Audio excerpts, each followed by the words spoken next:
Доброго времени суток. Сейчас, в принципе, очередное прохождение детальное. По счету восьмая часть записи, возможно, седьмая, где детально проходится и изучается каждая часть города, в том числе игры, и в целом для того, чтобы полностью пройти на возможные достижения, и причем это первое прохождение, без подсказок по большей части, и, соответственно, подсказки уже к имеющимся квестам открытым и завершенным. То есть сейчас, в принципе, у тауматурга главного, у него ослаблен в целом его состояние, потому что он не спал, и у него уже есть захваченный демон, причем не один, Марена и Крампус. То есть это, в принципе, был напряг для того, чтобы полностью все завершить. И сейчас мы направляемся к Распутину. Распутину — монаху, который позволит нам совладать с демонами и раскрыть часть сюжета, которая, в принципе, здесь есть. Вот. Тогда я сейчас направляюсь туда, и в целом уже будет более-менее понятно, что, как и прочее.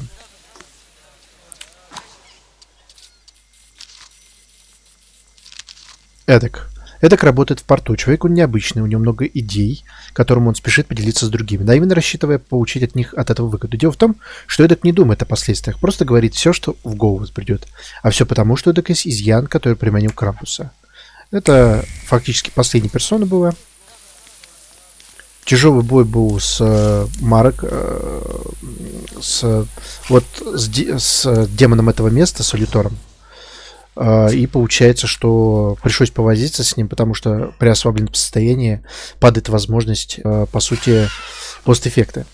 Постэффекты или черты убрать у персонажа. То есть здесь навыки применяются для того, чтобы убрать черту, допустим, стойкости, и для того, чтобы был противник больше подвержен негативному влиянию, в том числе. Значит, покажу немножечко по поводу его изъянов, которые сейчас на текущий момент есть. У него гордыня, сердце, сила этой грани повышается на 1, горячность, беспечность, коварство, словоблудие и халатность. Я, как обычно, изучаю места, внимательно изучаю все, что есть, потому что в данном случае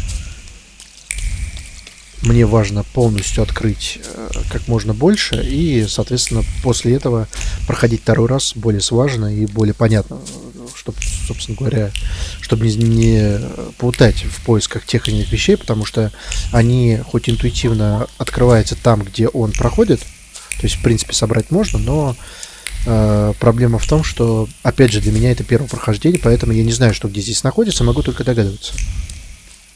Подсказки здесь базируются на районы, и если в районах есть какое-то скрытое задание или тайна города, то она будет, возможно, открыта после того, как вы попадете в нем. То есть, в принципе, в рамках одного района открывается как раз возможность найти подсказки, все, которые есть по этому району, плюс-минус. То есть они иногда связаны с некоторыми квестами, но тем не менее. Сейчас здесь, видите, полностью никого нет. То есть фактически можно спокойно начинать день новый. Немножечко тоже напомню, потому что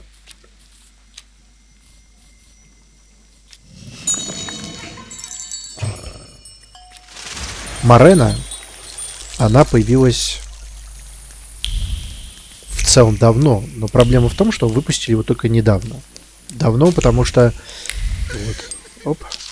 дневник ксенофоба. Не знает границ людское коварство. Прослушал я от соседки, что в квартире полковника Вячева регулярно собирается джентльменский клуб, куда полковник долгие годы допускал исключительно своих близких приятелей. Увы, Вячев человек пожилой, и память его временами подводит, из-за чего разного рода сомнительные личности получают допуск до предназначенных гостям полковника увеселений, выдавая себя за его давнишних знакомых. Джентльменский клуб.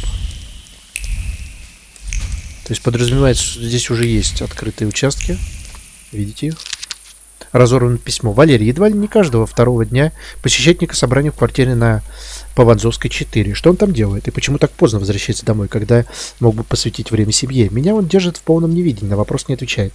Замысел твоя дорогая подруга был хороший, только моего двоюродного брата они не пустили, чем вызвали еще больше подозрений. Посему и дальше ни сном, ни духом не знаю, чем там заняты дамы моего супруга. Дела моего супруга, что-то как-то так.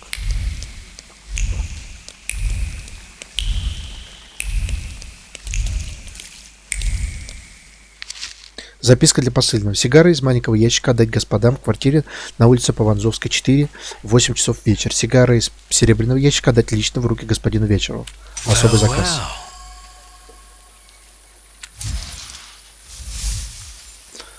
Через день, в 8 часов вечера, полковник Вечев устраивает в своей квартире на Пованзовской 4 собрание джентльменского клуба. Попасть на него довольно просто.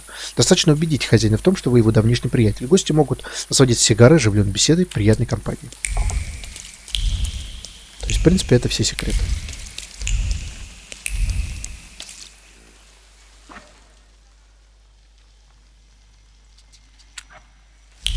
Я большую часть уже открыл. Больше скажу, у меня из тех вещей, которые я собираю, в принципе, доступно уже полностью собрана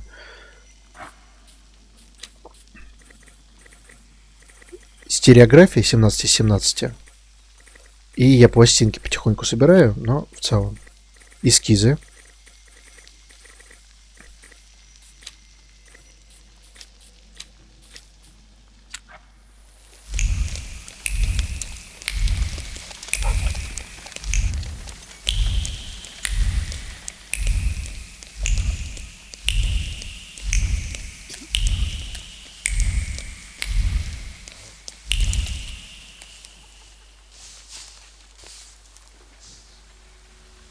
Good evening. I thought there'd be something to look at. Much ado about nothing.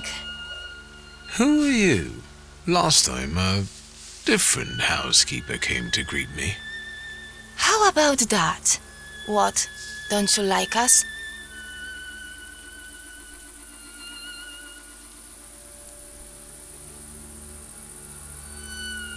That remains to be seen. We haven't known one another long enough. I have all I need to know who I'm dealing with. This is Maria. And this is Magdalena. We've all been waiting for you. Кто они? Maria and Magdalena. Very interesting. Do you work for the Nadazhinskis? Grigory invited us here. He's waiting for you.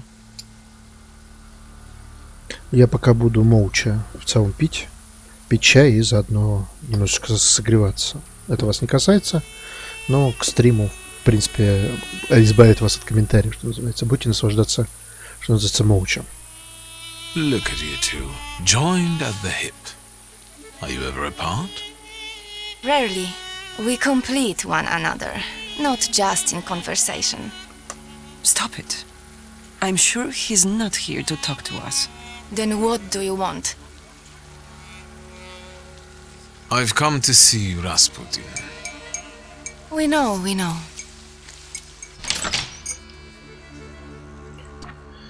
Магдалина.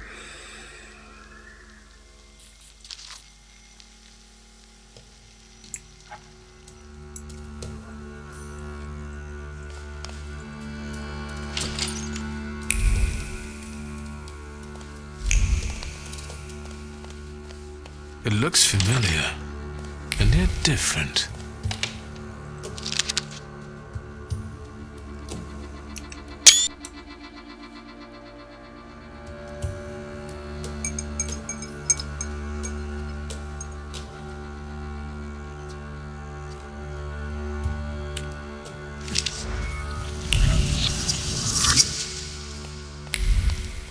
Well, well.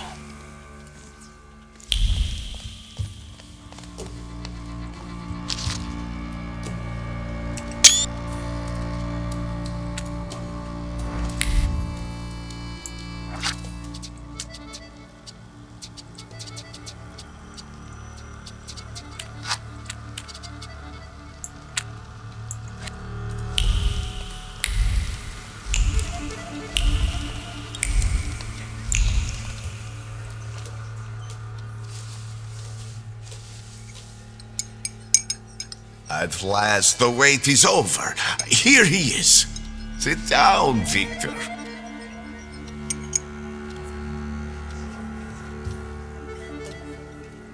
What's going on? What sort of little shindig is this? It's an expression of gratitude. You've gone to great lengths. Is this for me? I appreciate my friends. Don't forget that. Now sit down. You'll soon see what I prepared.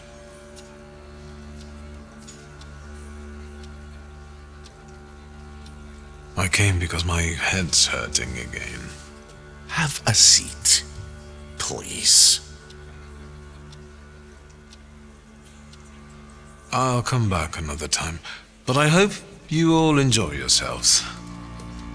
Sit down.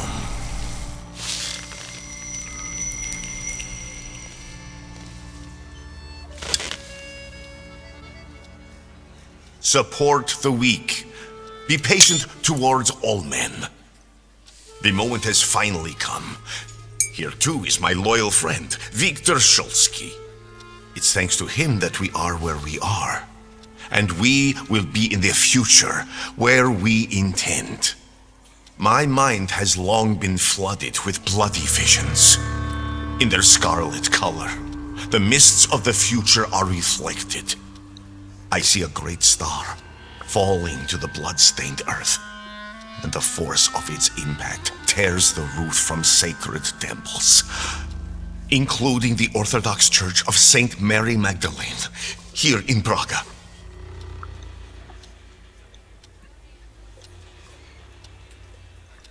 The earth swallows up the Iberian Gate. Kazan Cathedral stands underwater, and Notre Dame de Paris is consumed by fire. Our homeland will then be exhausted by an illness that has long eaten away at her. There is a feeble spark of hope for us. It still flickers, though it may soon go out. No. The heir to the throne, little Alexei Romanov, is ill. But let's not be sad. This news is joyful, as a matter of fact. Because now we know where the source of the danger is, and I can help him. I will heal the heir, just as I healed Victor, though he was bereft of hope. Isn't that true, friend?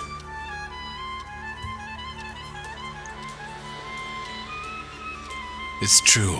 If not for Grigori, I wouldn't be among you anymore. I'd have lost my mind. But thanks to his miracles, I'm still here, and I can testify to that.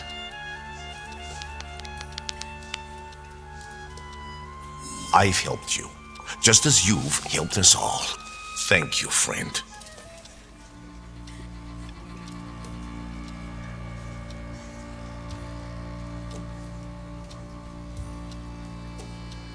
You can count on me.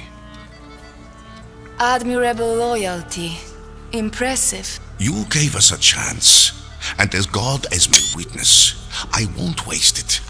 Healing the Tsarevich means healing something much greater. The future.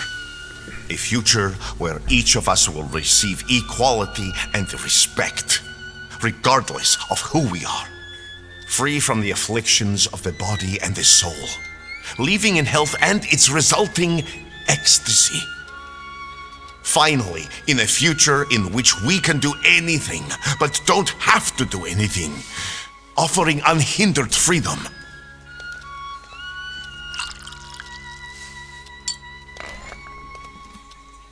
To the thaumaturge's health.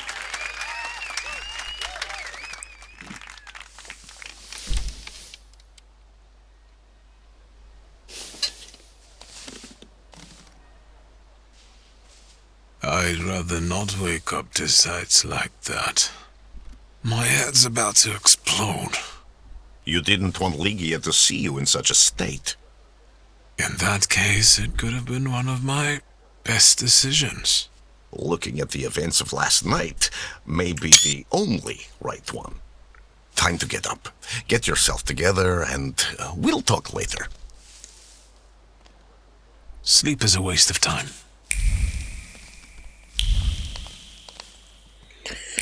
Значит, он тауматург.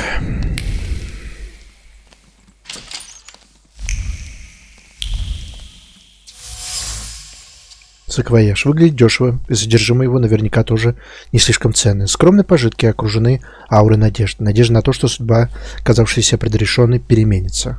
Он сказал, что обо всем позаботится, что она ему важна. Взамен она отдала лишь одно — свое сердце.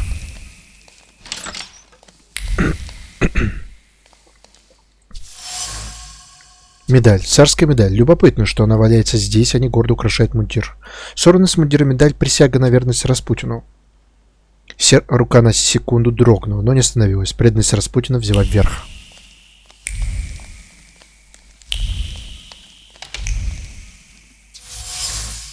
Софа. На полу софы разбросаны подушки. Кто-то был занят. Девица, заливаясь смехом, пыталась убедить его не говорить похабностей, но он не слушал и только смешил ее все больше и больше и больше, пока обоих не накрыла долгожданная волна удовольствия.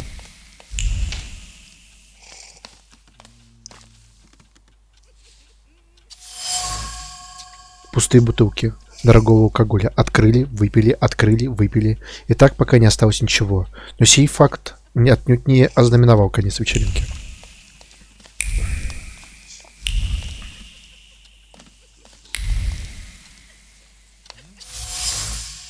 Бокал вина. Пустой бокал со следами помады. В отпечатке женских губ застыло странное влечение, нечто новое, рожденное совсем недавно, нежданное. Сердце сбросило оковы нравственности, подарило телу доселе неопознанное наслаждение. Те чувства — заслуга Распутина. Надо же.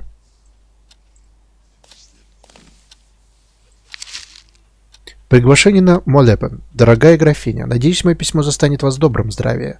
Целью его ставлю себе пригласить вас на особенный в своем роде молебен, что состоится в нашем скромном жилище на улице Пованзковской. Проведет молебен наш гость, выдающийся талантов человек, способный посредством молитвы прикоснуться к самому ядру людской души. Позволю себе предположить, что столь одухотворенной особе будет любопытен сей новаторский взгляд на религию. С наилучшими пожеланиями, Аннеля Нададжинская. Трубка. Деревянная трубка со следами частого пользования. Должно быть, принадлежит Люциану. Курение трубки сопровождалось навязчивыми мыслями, среди которых ясно доминировала одна. Так нельзя. Порочные деяния квартирантов были для курящих неприемлемы. Это неправильно. И так быть не должно.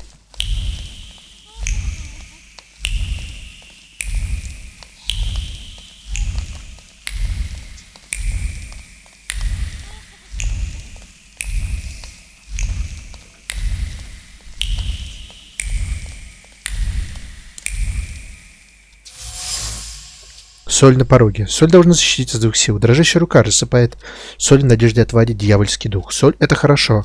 Она должна прогнать всякое зло даже в таком обличии. Так только от дьявола может пахнуть. Но соль действенная, поможет и от него.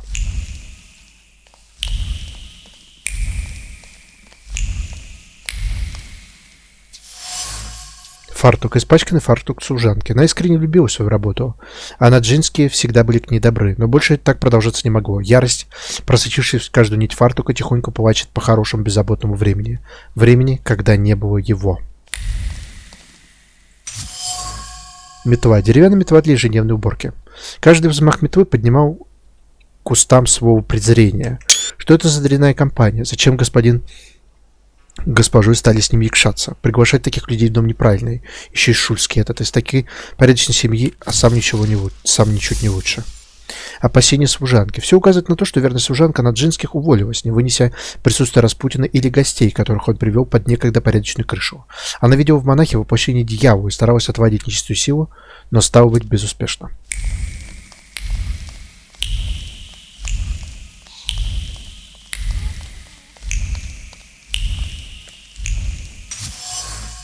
Пепельница. Внутри целая гора окурков. Одну за другой. Пепельница дает понять, что ритуальная папироса — это способ хотя бы на минуту отличиться от всех проблем. Но отличия не получилось. И вот взаимная новая струйка дыма. Целитель обещал результат. Быть может, у него и правда получится, и жизнь пойдет на лад. Пестрое секстантское братья. Распутин собрал вокруг себя разношерстную группу последователей, на первый взгляд не имевших между собой ничего общего. Эти люди разных сословий, отличных друг от друга взглядов, и все же объединенных верой в монаха, или, быть может, в его обещание. Неужто я наблюдаю зарождение секты? Кажется, из всех только у Люсона отличное мнение.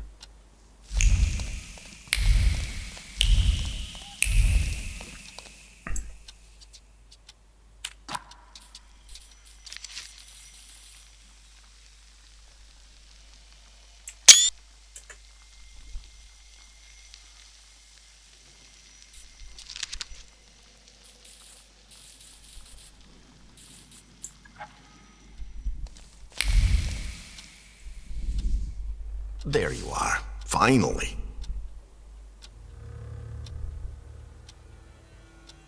What really happened? My memory is failing me. For those that sleep in the night are asleep, and those that drink are drunken. Unbelievable. Remember, no matter what happens, everything stays between us. This whole farce, the thank yous, what's it all for? What intentions do you have towards me? Intentions that we become friends and help one another, and complement one another. I have skills that you don't, and vice versa. I'm not hiding anything from you, Victor. This place looked different. The Nadarzinskis did too. Everything is happening according to their will and with their blessing. People believe in you. Yesterday, I felt as though I was part of some kind of cult. People are everything, Victor. And we are almost like a family.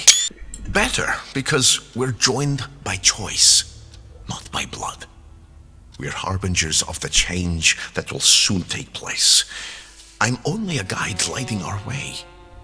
If there's something still on your mind, speak up. Not all of them are as favorable to you as your hosts. The housekeeper quit. Well, Jesus had opponents too. And look how it worked out for him. You're aiming high. The highest. Anything else you want to share? All these people, you've gathered a colorful group. We all come from different environments, from different rungs on the ladder. And that's the most beautiful thing about this. What have you found out about them? How did you manage to convince a Tsarist officer to come to you? He came of his own accord, like all of you. Lazarev has great potential. He's exceptionally eager. He senses that his country is sick, and he'd like to solve the problem. Is there more you need to know? Maria is calculated. She stays close because in you she sees a chance for a better life. And what's wrong with that? I respect that. I don't demand that you all gaze upon me like a sacred icon. But loyalty? There are all sorts of ways a person can win that for Например, давай themselves. определенные Anything else? вещи, компромат. Magdalena Идеи. still hasn't rid herself of her youthful naivete. I think she's honestly fallen in love with you. Are you surprised she has? Many a love has had such a beginning. She's a good girl. Let's not hold that against her. Aniela is unknowable, and Lucian is unhappy about the changes taking place in her. Aniela has completely given up her lust for my sake. She'd rather just pray and pray. I respect that greatly, but I must share my time with others. Do you think that Lucian is jealous about the time his wife devotes to me? It's possible. Don't worry about it. Keep talking and asking. Enough about these people. I'm at your service, Victor. Ask for what you want. I need your help. Again. And I won't turn you down again.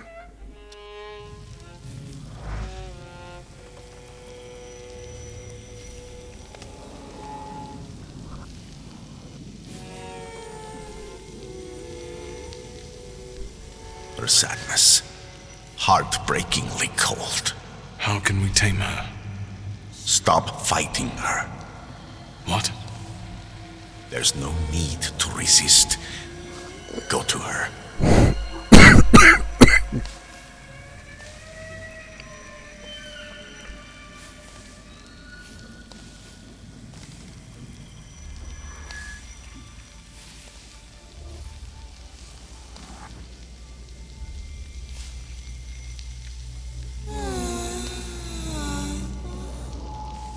Let me soothe this melancholy. Let it engulf you.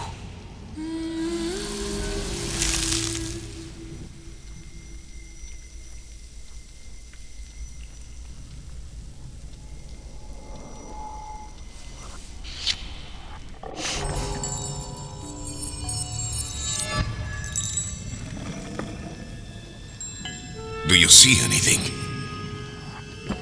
Два видения в одном. Крампус. The next trickster? Yes, this one is worse.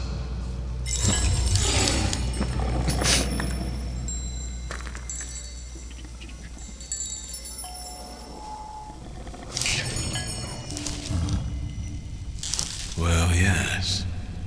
Don't worry. He thinks he's playing with us. It's just an illusion.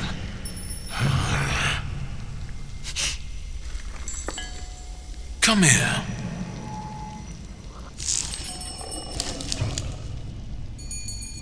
Enough joking around.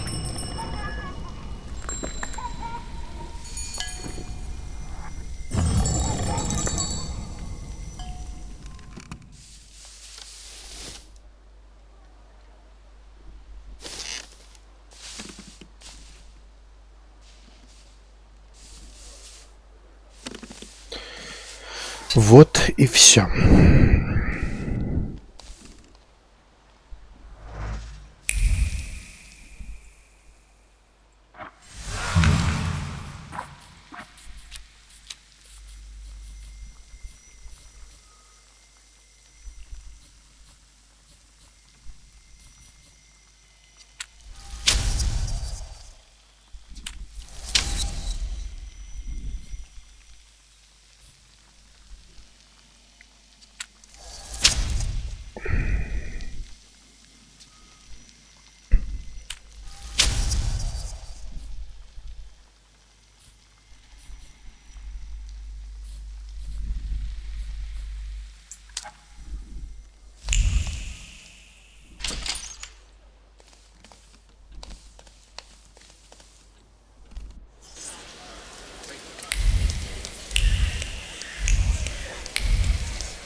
Если я правильно понял, то что вы видите, это подсвеченная часть, это то, что активно сейчас, в этот период времени. То есть можно это выполнить сейчас. Хотя вечер сатиры. Видимо, нет.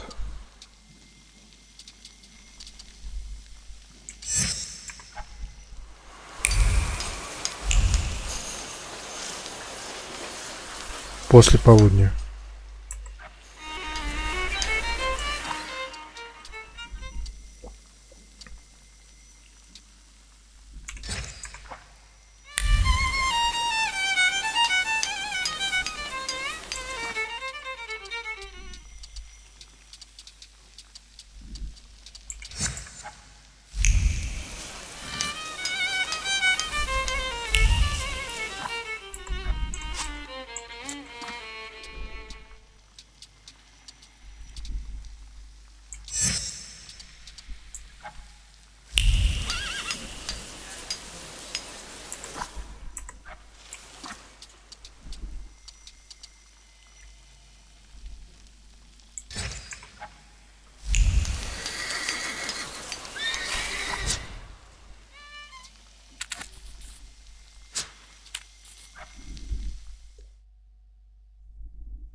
Газетная статья «Тогда и сейчас». Знаете, для поэта есть одна лишь дорога. В сердце искать ответа от Бога. Часто мастер Мицкевич говорил в таком духе. Наставляя поэтов, шепча им на ухо, времена изменились, нынче люди болтают, вдохновение в пиве да и еде обретают. Эти стихотворения как нельзя лучше характеризуют знаменитого поэта Зенона Пшесмыцкого, который нынче чуть ли не каждый день можно встретить в ресторане. К счастью, стремление набить брюхо еще не до конца заменило господину Пшесмыцкому тягу к обсуждению искусства. Достаточно лишь начать беседу, чтобы увязнуть в ней на долгие часы.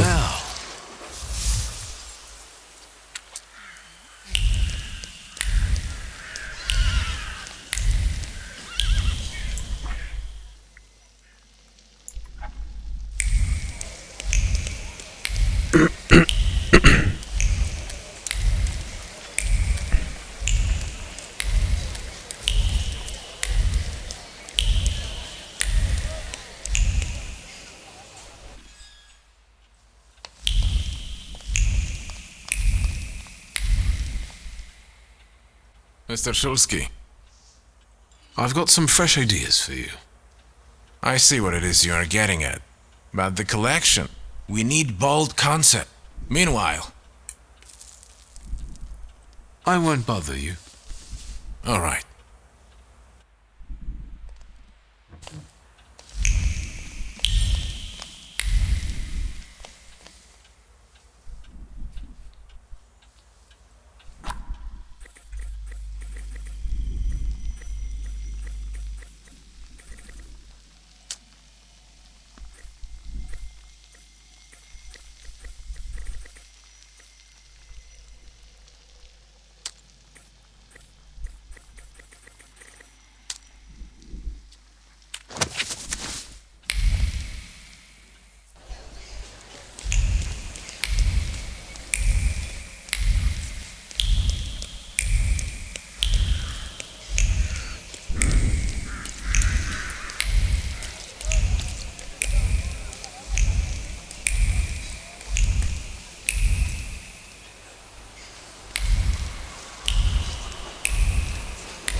Ох, чувствую, его подставят.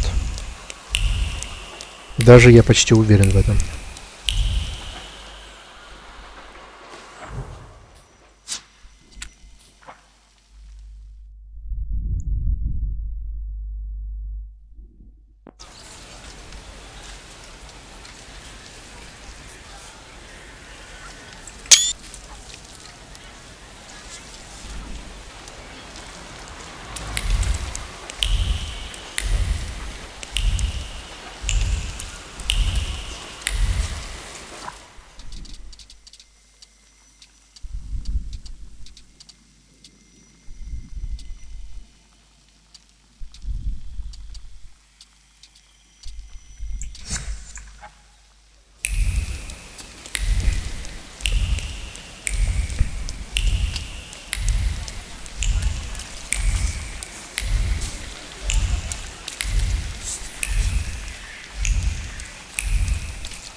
down and smile at me.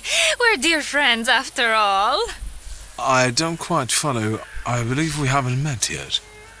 You really don't know who I am? You're so innocent. Take a look at me, preferably my eyes.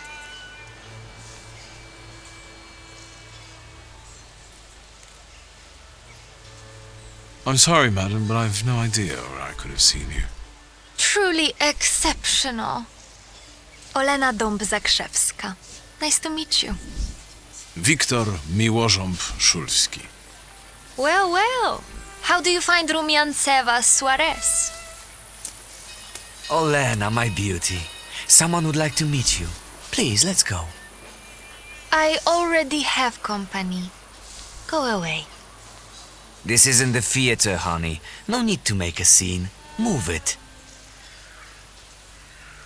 The lady said she didn't want to. Is it a problem? Это что, проблема? An unreliable, wealthy bitch and a fool trying to be a hero. Bore. Get lost, unless you want to solve it another way.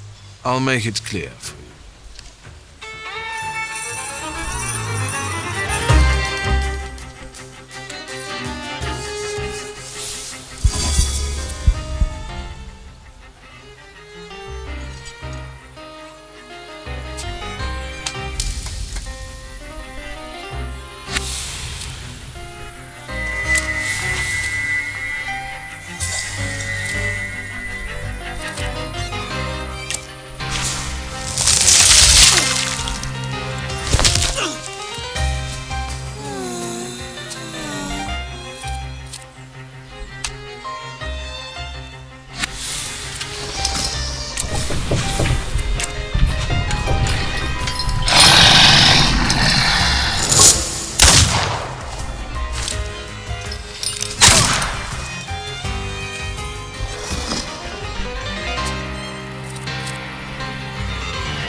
Thank you for standing up for me. Not everyone would dare to do that. I hope they didn't hurt you too much.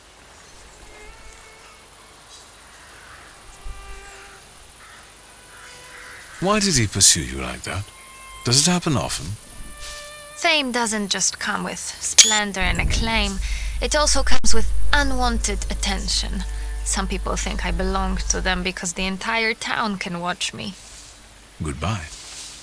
Or perhaps see you later, dear Mr. Szulski.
карикатуры.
That wasn't too hard.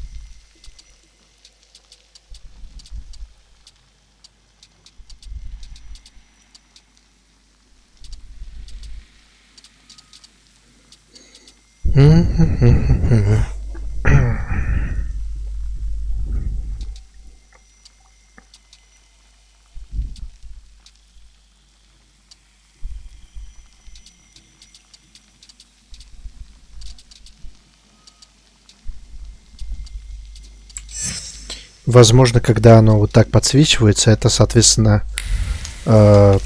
время, которое не подходит. То есть недвижимый циферблат обозначает, что это как раз время подходящее.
Let's try.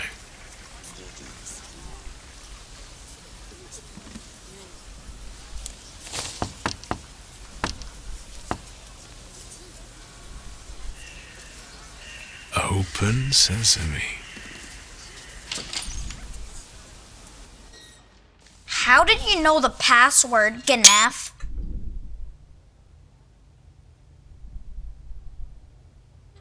Back off, Charles. Do you even know what it means, you little shit? I won't have no foreigner teach me Warsaw speak. It's clear you're not from around here. I can spot a wise guy from a mile off. I'll get my guys if I need to. I know a thing or two about magic. If you don't behave, I'll turn you into a toad. As long as you don't turn me into a Ganef. Don't get in my way, understand? There's nothing for you here, posh boy.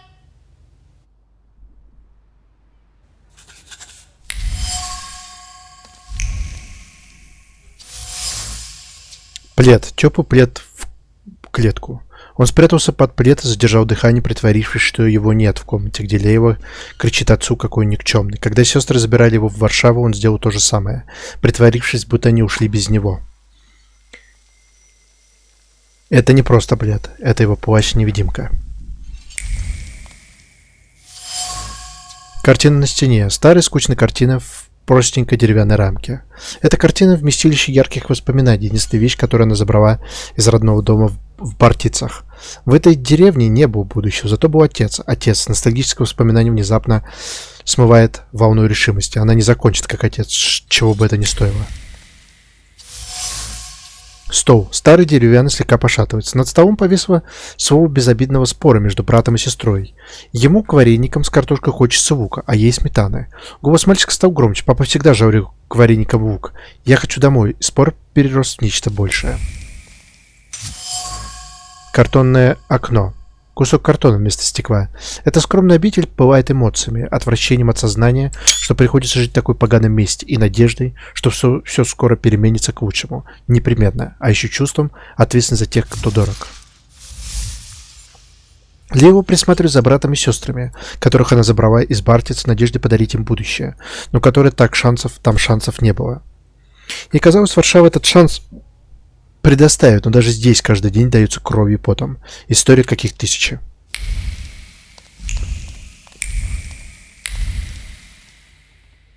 Farnelled everything yet, Claude?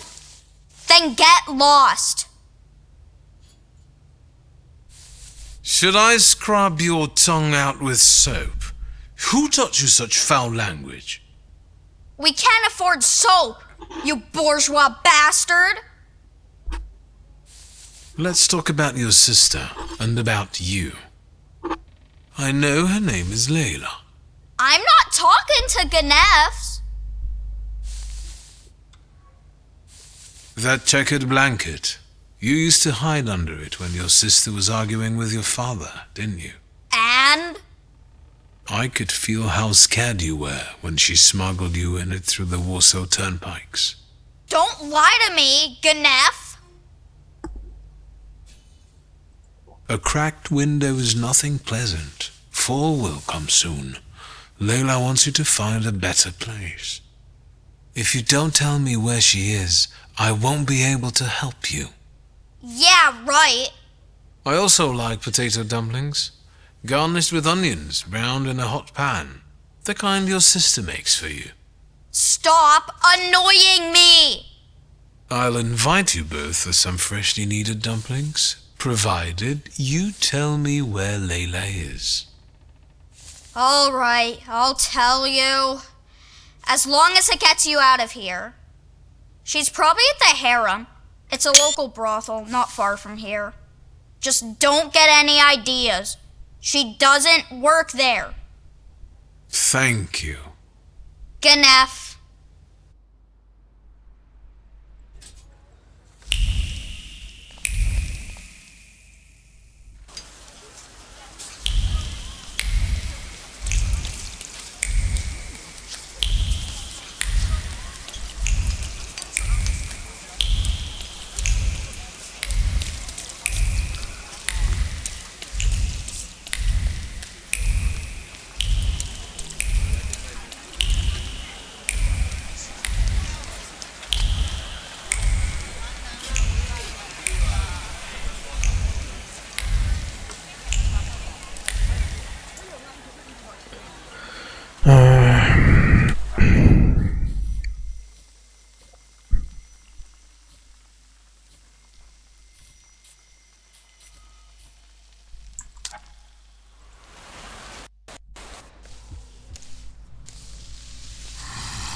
harem, of course.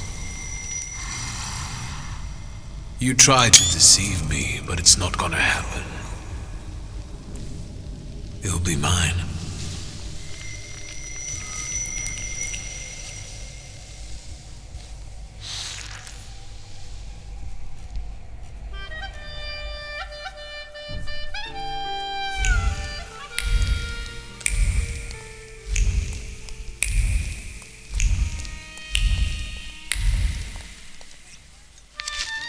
Недописанное письмо. Дорогая Жижа, первым делом позволь сообщить нам, что мы живем эти ужасные события, мы живы.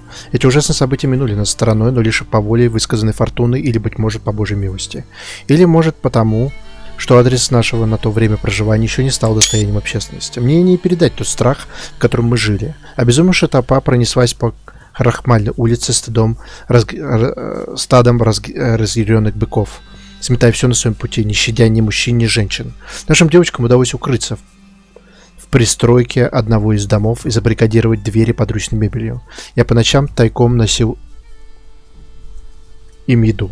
Ты правильно поступила, дорогая Жижи, когда уехала из этого города. Не думай сюда возвращаться. Я пишу это из лучших побуждений. Боюсь, ты можешь не узнать лица тех,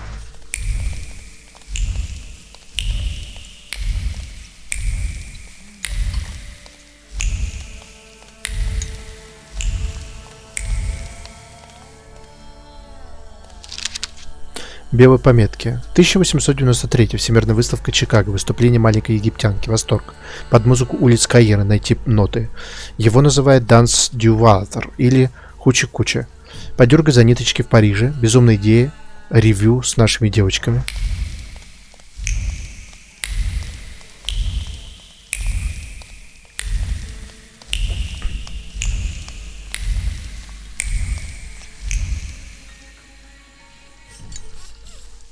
How much can I get for this loot?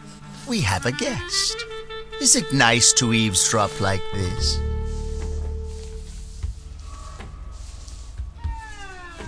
I was looking for her. We have things to talk about. My guess is that he didn't come to a brothel for a philosophical debate. Do you know each other? Something like that. If he pesters you, you know what to do. And you better behave yourself, or you'll scare away the girls. Is he your friend? Why, are you interested in him? Or maybe you're interested in me. I must have caught your eye.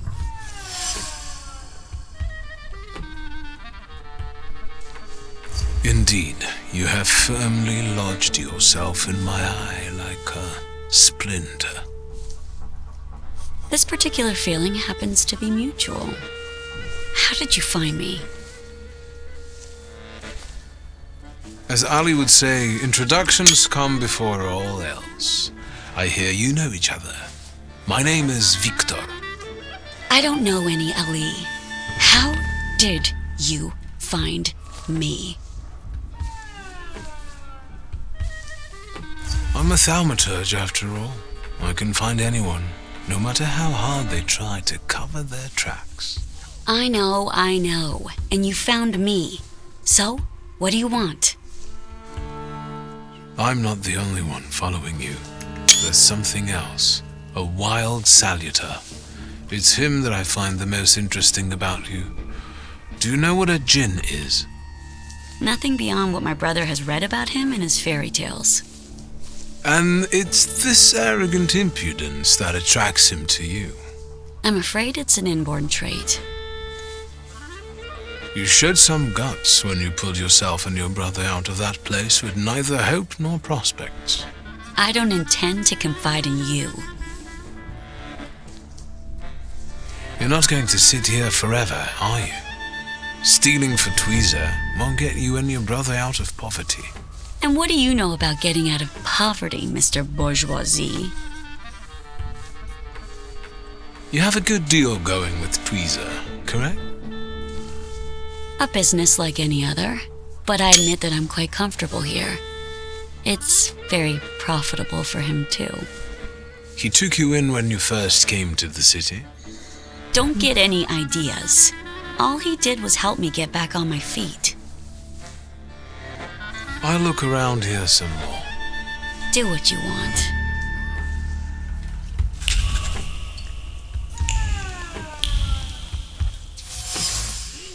Кресло, скрипучее и неудобное. В ожидании пинцета, который, как всегда, опаздывал, она повторяла про себя комбинацию Excel 1891, 1891. Интересно, почему он выбрал это число? А в общем, какая разница?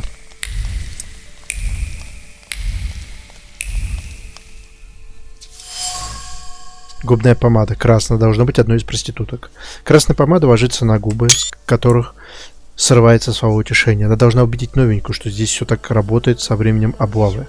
Ей нужно лишь связать и как следует напоить клиента. И не воровать слишком много, чтобы он не заметил. Таков приказ хозяина.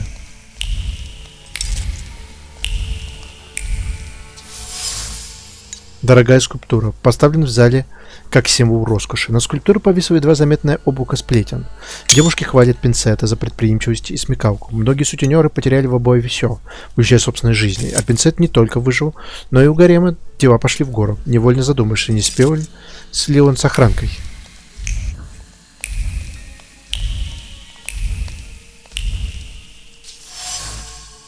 Часы тоже украдены на гостином дворе. Стрелки часов показывают время и указывают на эмоции, наполнявшие сердце воровки. Одна стрелка на гнев от тех грошей, что она получила за добычу, другая за удовольствие от того, что она все равно берет свое, и никто даже не догадывается.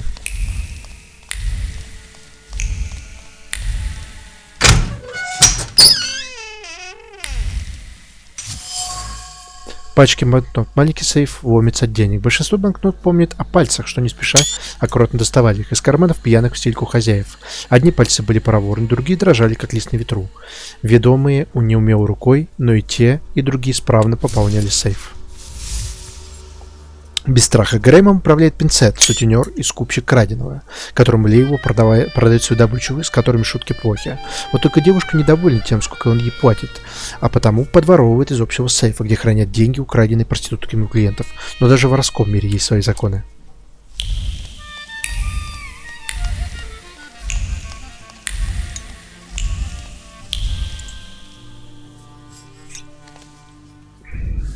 You're still here? I have to ask you something. And here I thought you could learn. If your arrangement works so well, why are you stealing from him?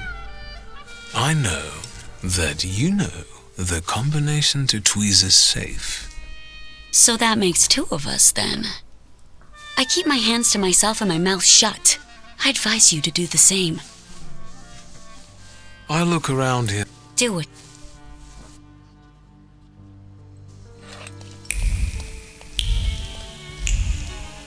Значит, так тому и быть.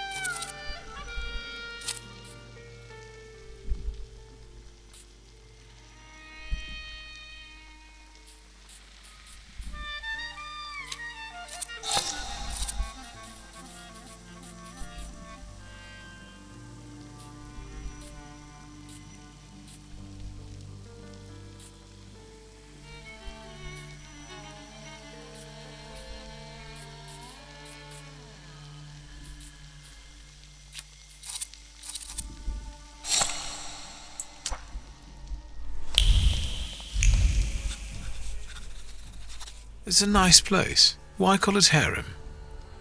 And why won't the thaumaturge start answering questions instead of asking them?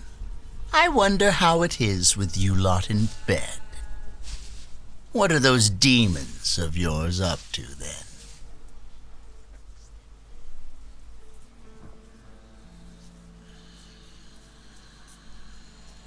I'm not in the habit of confining my intimate matters to pimps. Dumb rule. The prude return. And again I find... Were you here in May during the pimp lynching? I was. But I'm still here. Я все еще Sadly, здесь. not everyone was as fortunate. К сожалению, не для всех. Luck can also be helped, right? If one has, for example, a deal with the Охраnas provocateurs, it can make a lot of things easier. They say that luck favors those who manage on their own.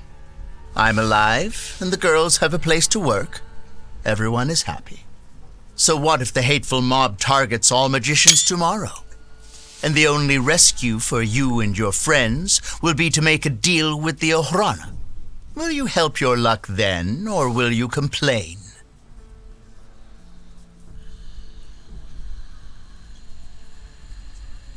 If I were to save someone this way, I'd probably agree to such a deal. Then we understand each other.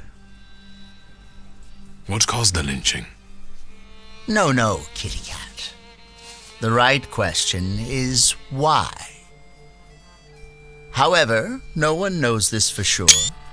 Some say it was anti-Semitic workers. Others say that it's provocation from the Ochrana because soldate are regulars here.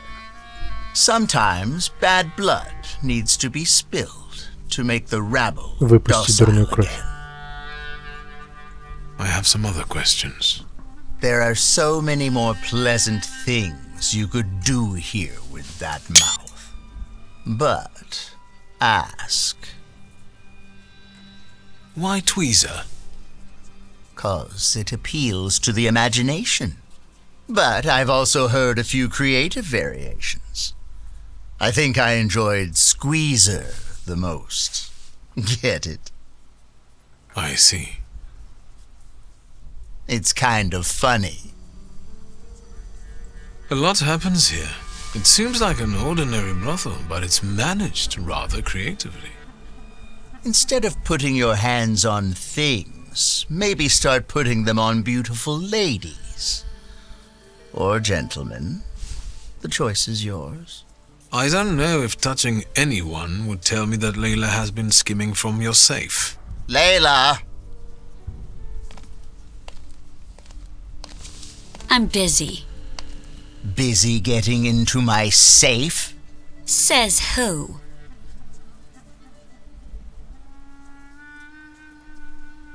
The gold watch you lifted from the dvor whispered to me that you're equally cautious when lifting banknotes from the safe.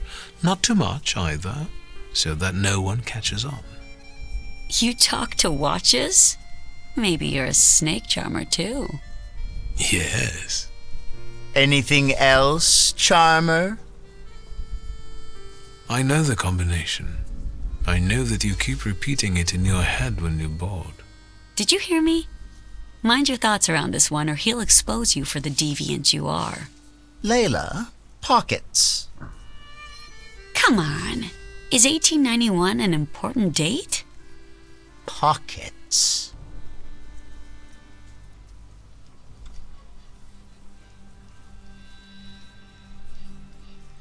That's enough, before you do something that you'll regret. What? Did the great magician change his mind out of pity for the poor girl? I'll manage. I always do.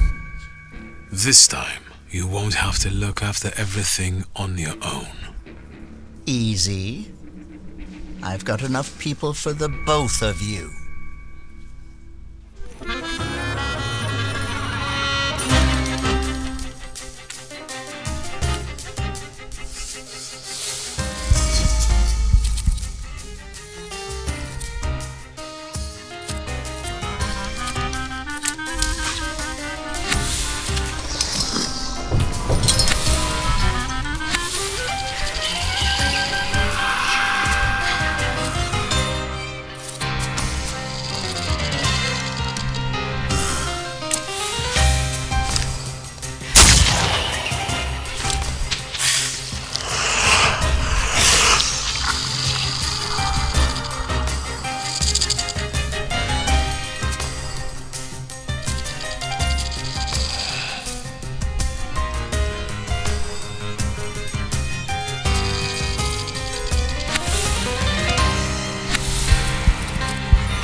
Enough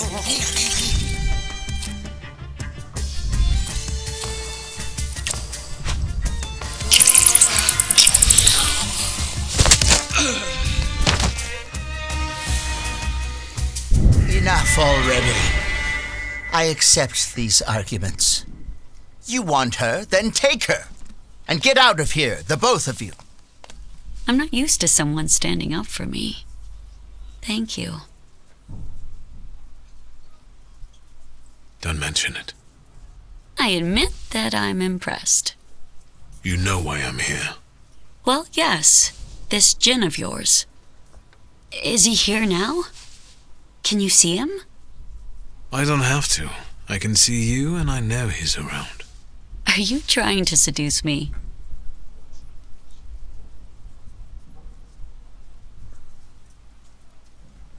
Forgive me, but temperamancers usually live lives of solitude, such as our nature. Indeed. Stand still. It will all be over soon. Her audacity certainly helped Layla and her brother tackle their fate. But it also led you down the path of transgression.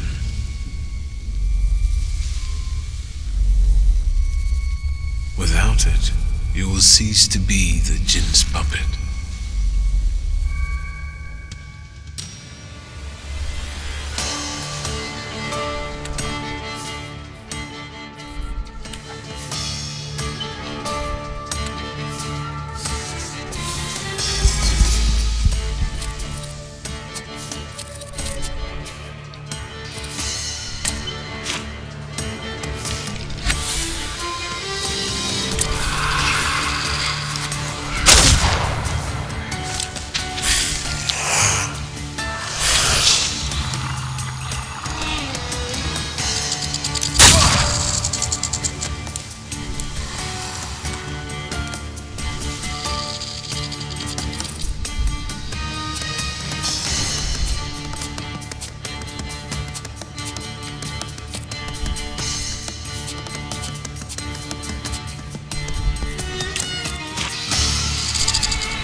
You're mine. Almost. Is it over? I don't feel particularly different, except that I don't want to be here anymore. I have to go back to my brother. Will you be alright? Yes, I'm almost certain of that. Rest. You look awful. Good luck.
Молитвенник содержит молитвы для изгнания бесов. Страницы молитвенника были прочитаны десятки раз, когда слова на них написаны уже давно въелись в память. Судя по всему, одни и те же молитвы призваны изгнать всех так называемых бесов.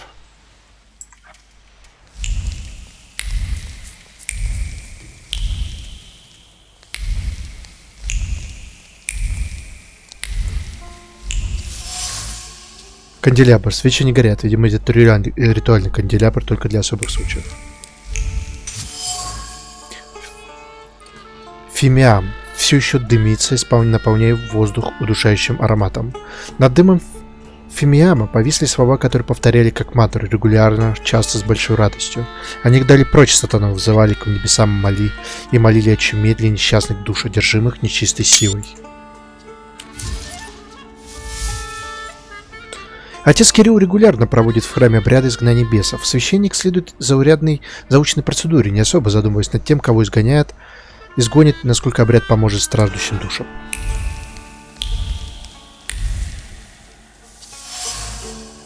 Анавой. Анавой для совершения православных обрядов и таинств. Над анавоем кружат отголоски шепота, исповеди, которую выслушал отец Кирилл, но то была не просто исповедь, а тихий крик души, мольба о лучике надежды.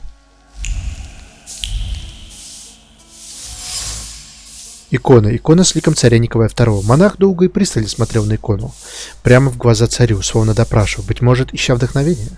Икона не ответила, но когда он от нее отошел, в голове уже созрел план.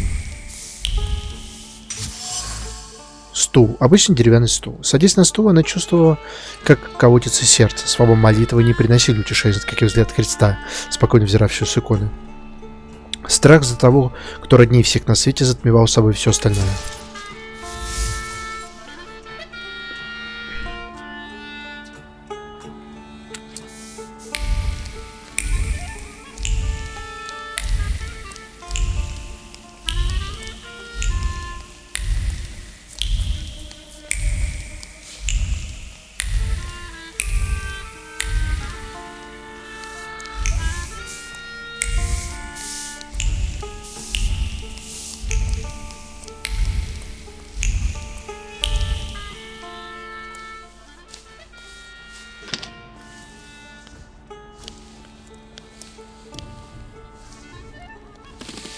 I haven't seen you here before, young man.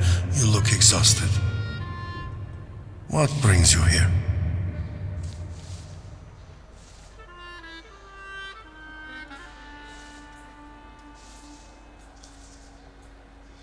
I must have gotten lost. I don't know yet where my path is taking me. Are you a believer? I believe in a higher power. But during my travels, I learned that God appears under many guises. People dress God up in different forms, and all are true. There is no way of defining him.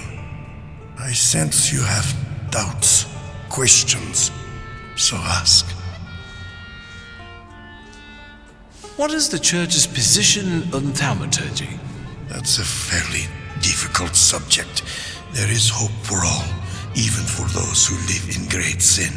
So, in your opinion, Father, being a thaumaturge is a sin? It's not up to me to say what's a sin and what isn't, but there's hope for everyone, young man. Do you know Grigory Rasputin, Father? Вы знаете Григорий Распутин, батюшка? Он сюда недавно тоже захаживал. Rasputin. I haven't seen him here, but yes, I know him, and I remember him well. It's impossible to forget someone like that. How do you know one another? Как вы познакомились? From back in Petersburg, he was looking for protection, posing as a great preacher, but I was suspicious of him. He was nothing more than an ordinary charlatan. Just talking about that man sullies the palate with sin. Why do you ask about him? No reason. Друг из Петербурга. Отец Кирилл поведал мне, что уже встречался с Распутиным в Петербурге. Он не самый большой поклонник монаха. Не будет преувеличением сказать, что господин священник его ненавидит. Распутин пытался затесаться в ряды тамошнего духовенства. Как видно, безуспешно. Распутин уже бывал в этом соборе, а еще он знаком с отцом Кириллом, о чем, похоже, забыл упомянуть. Что он замышляет? Явно одно, его план как-то связан с царем. Неспроста, ведь он стал пристально присматриваться к его изображению. You get some peculiar guests here, Father. There is room in God's house for everyone. It's no secret that Tsarina Alexandra is particularly God-fearing. Do you know her well? As well as a confessor can. So, quite well. If you're looking for gossip about Her Imperial Majesty, you've come to the wrong place. There are plenty of people at Rozhitsky Bazaar eager for such chit-chat. I feel as though this is not an accidental meeting. I'll be off. I'm sure you have more urgent matters to attend to, Father. I'll be here if you want to talk. And remember, darkness does not exist without light. If your demons are real, then so is God who cursed them.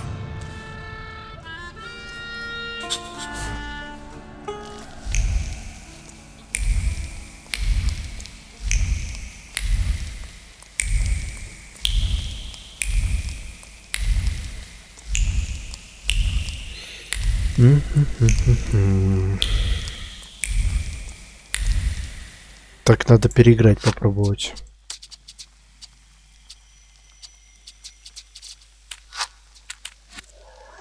Я быстро прокручу диалоги. Там был момент, когда можно было спросить.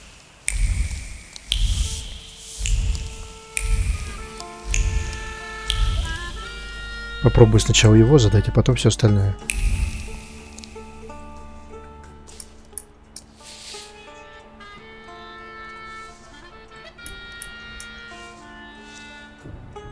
I believe people. I said it's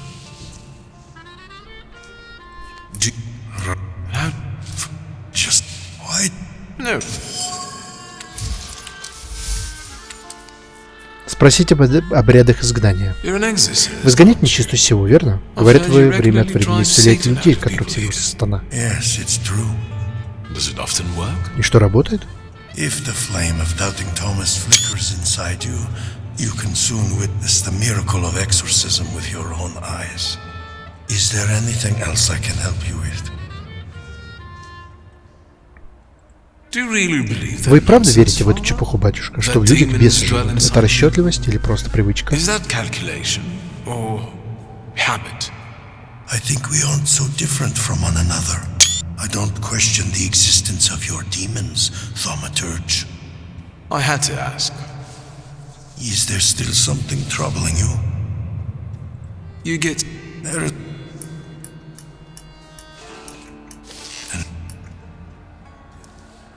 Вот. Теперь мы все спросили. Можно выходить. Ну что ж.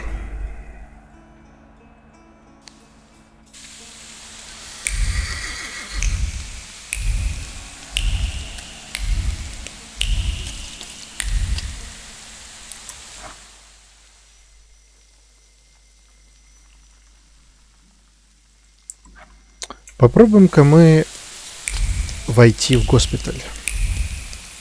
Чувствую, это будет интересное посещение. С учетом того, что последний раз там была драка двух больных за то, чтобы их не положили в госпиталь. А это еще и ночью происходит. Интересно с эскулапами того времени поговорить. Точнее, то, как их изображают разработчики.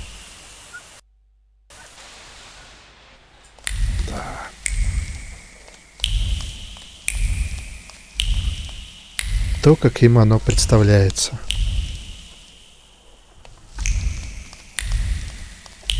Лифт.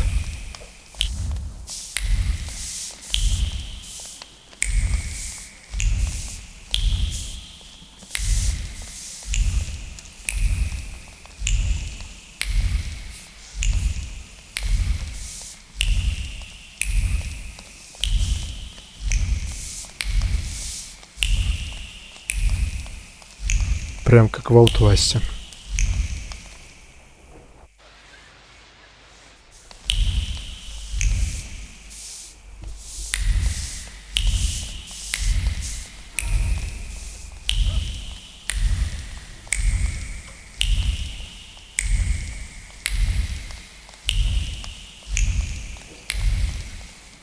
Чисто, ничего нет.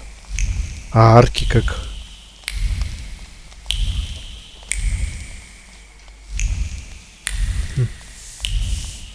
Интересно.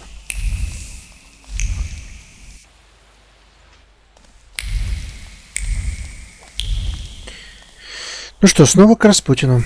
Будем восстанавливать.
Ладно.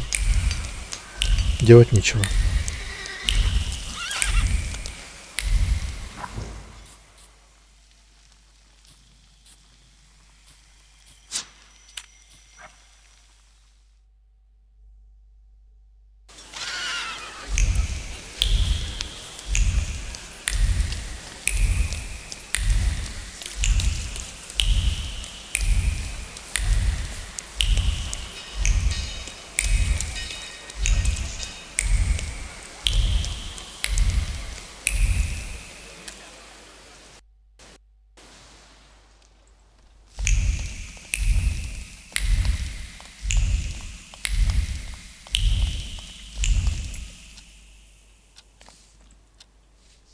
Do you have a moment?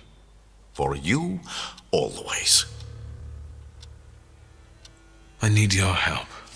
Again. And I won't turn you down again.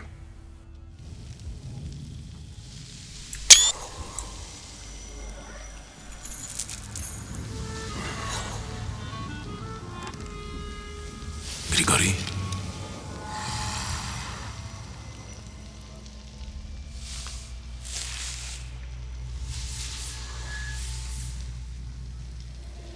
Where did you find that salutor?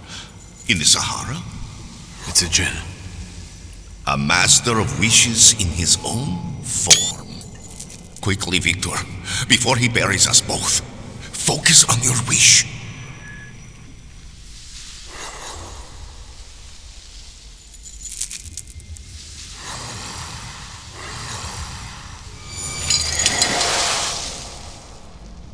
Extraordinary. He doesn't threaten you anymore. Your wish is his command.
Let me rest.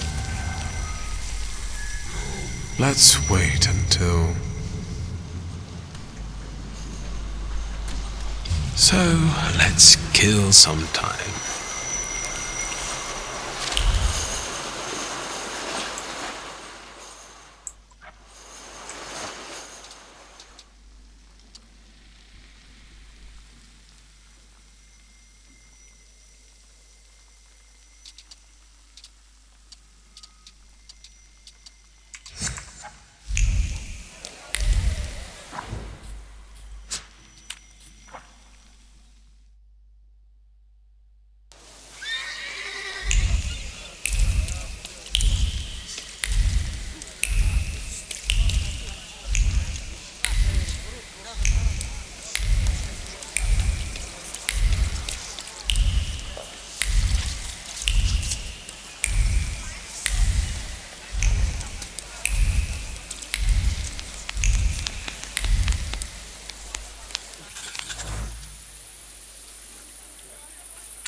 The things people come up with.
Let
Aren't you all experts? I wonder exactly what he's up to.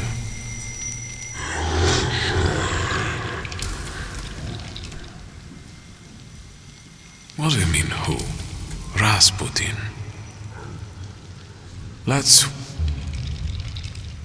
So...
Let me rest. Let's... Sir...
Так.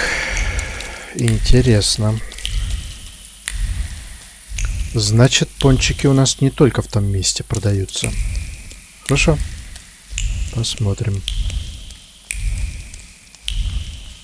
У нас есть несколько мест, где находятся пончики. Одно из них возле Праги, судя по всему.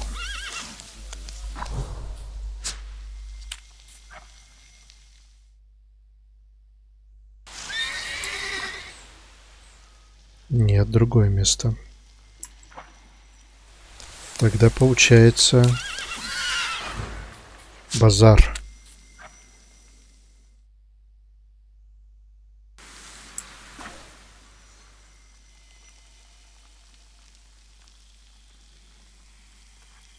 Уберка.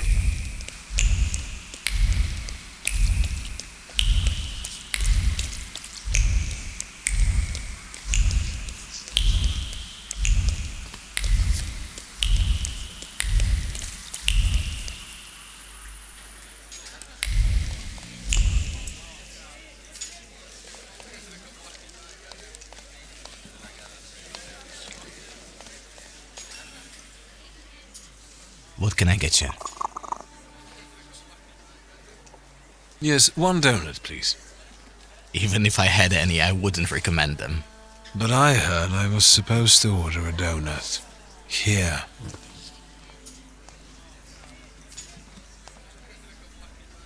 It's all right, Yannick. I know him.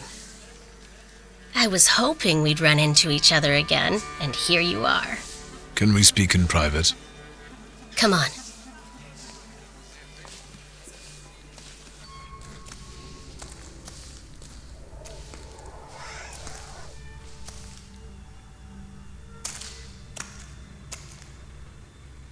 Don't move a muscle. I've got déjà vu. Silence. Michal, this is Victor. It looks like I owe you a debt of gratitude.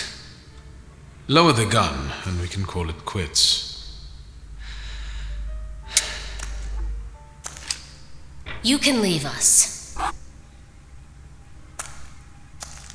Come, Victor. Tell me what brings you here. So these are the famous suites. Underground combat. Are you from the PPS? The friendly neighborhood girl threw you off? I didn't fall for it for 1 second. You're a terrible liar. What brings you to this sweet place? How exactly are you going to serve the cause?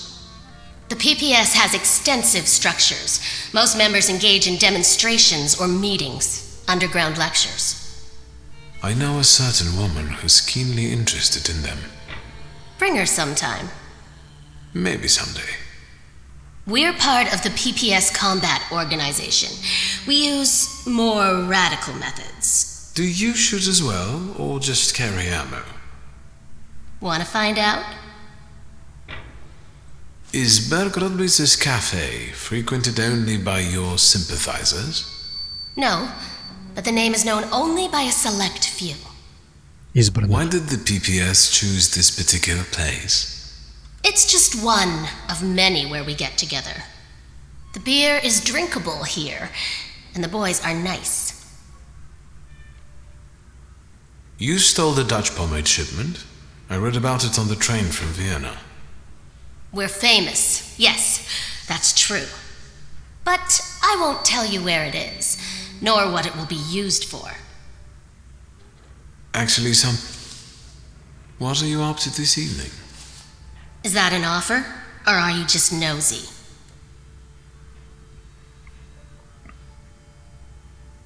That depends on your preference. I'll adapt. Tonight, I am overthrowing the patriarchy. Will you join me?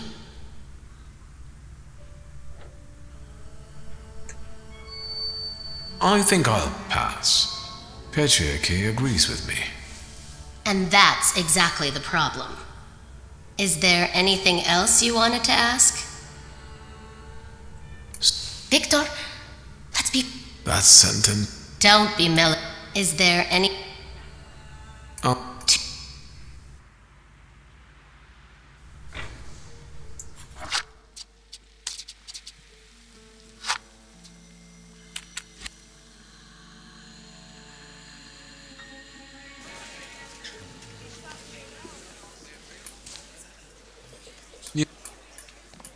It's... Can...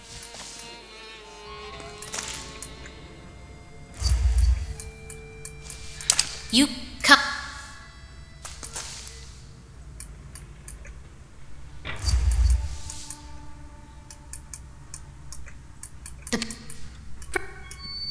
Do you...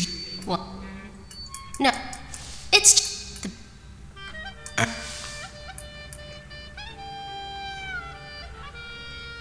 Tonight... I'll wait until you're toppling a monarchy. That's probably going to be next week, right? More or less. I'll let you know.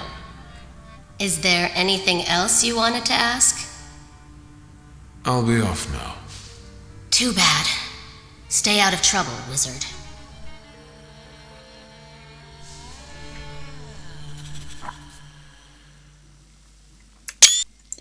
Польские социалисты – разносортная компания, состоящая из множества фракций и партий, и некоторые из них полностью посвятили себя борьбе за права рабочих. Они требуют суверенитета для Польши независимости от Российской империи. Нужно сказать, что они готовы на много убийств, похищений, терактов. Такая же неотъемлемая часть их репертуара, как раздача листовок и акций протеста. Они намерены достичь своих целей любой ценой. Ванда – по воплощению всех моих представлений о людях, которые вступают в независимое ополчение.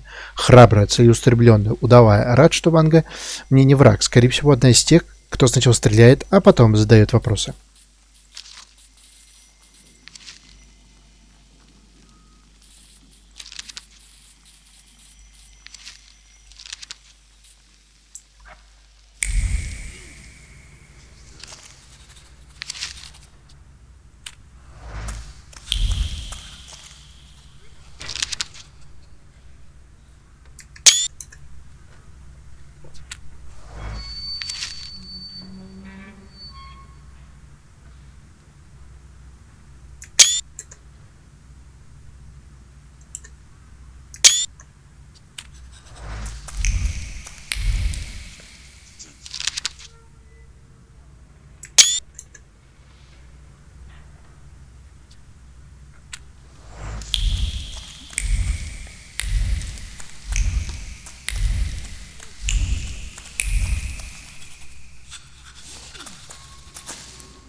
Ну что ж, эта часть завершена.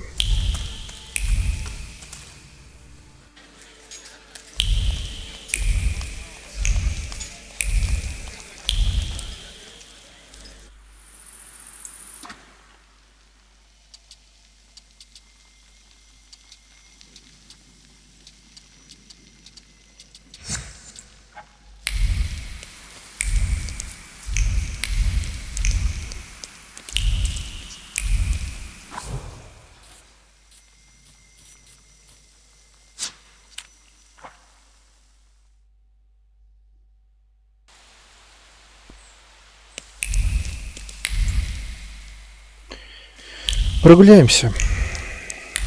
Уже близко к развязке. Пару этих мест осталось.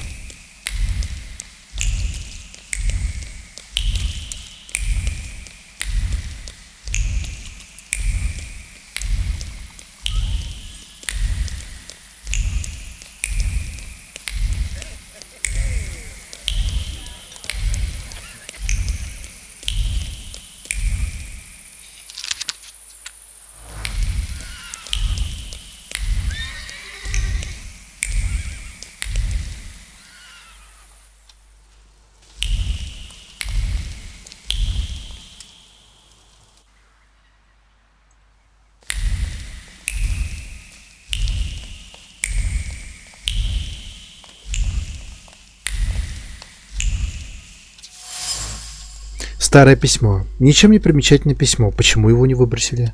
Под аккуратными буквами пульсирует хорошо спрятанное послание от тауматурга. Ищешь каббалиста за Варшавой?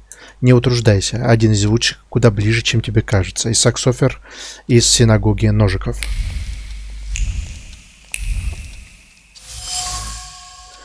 Свидетельство о собственности. Список отцовской недвижимости. Адресов много, но все и в городе за его пределами довольно известны. Все, кроме одного.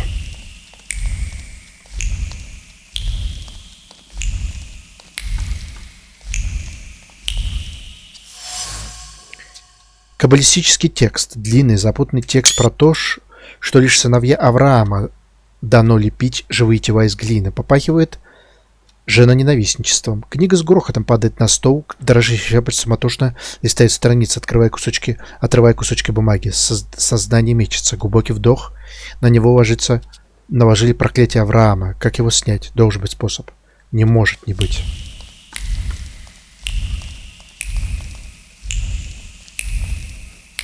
Синагога Ножиков, Миров.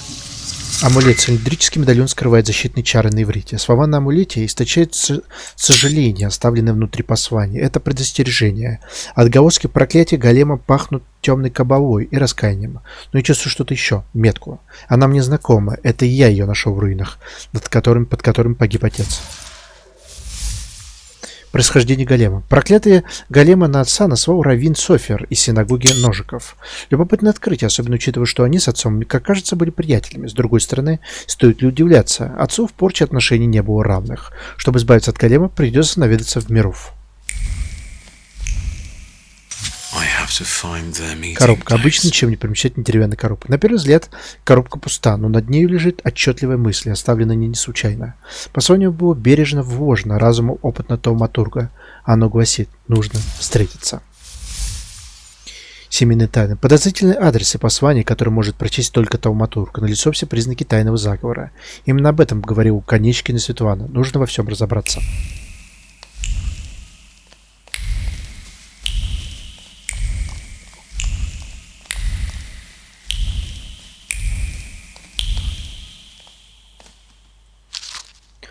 Аккуратное сложенное письмо. Уважаемая госпожа Шульская, буду с вами честен, вы не первая моя кандидатура.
Здравствуйте.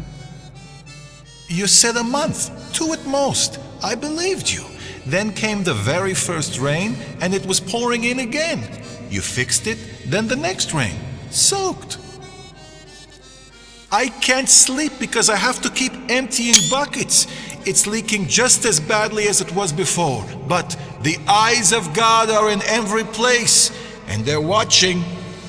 Rabbi, when I said 2 months, you said there was one hole in the ceiling, but the whole building is in shambles here. I can do it. Quiet! You can seal up your daddy's barn with straw. The roof is gonna get holes because the foundations are crumbling. So, let's go down to the basement. Oh no, definitely not there.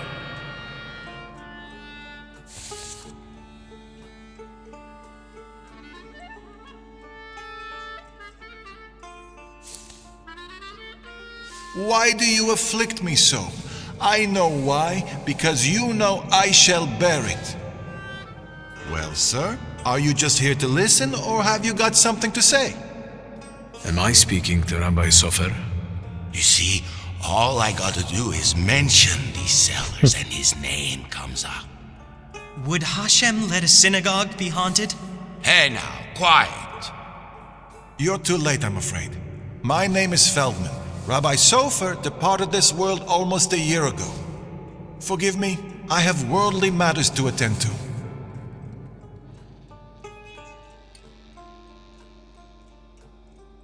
I understand, Rabbi. Понимаю вас, Рэбби. А что если кто-то предложил бы вам помощь с рабочими? Как сказал бы базарный торгов, пожелавший склонить порядочного еврея к идолопоклонничеству, уже не будет. Понимаю. Хех. Да.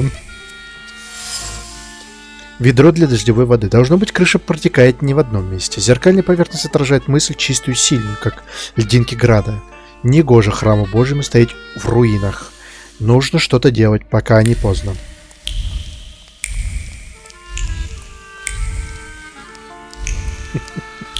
Идолопоклонничество.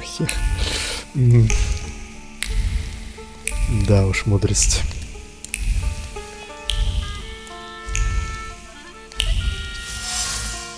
Старая стремянка. Выглядит жалко. Это явно не первый ее ремонт. Тот, кто ставил стремянку, полный энтузиазма и глубоко убежден, что ремонт храма Божьего высочайшей чести благодать в глазах Всевышнего и сонма небесного. Такая работа — это награда.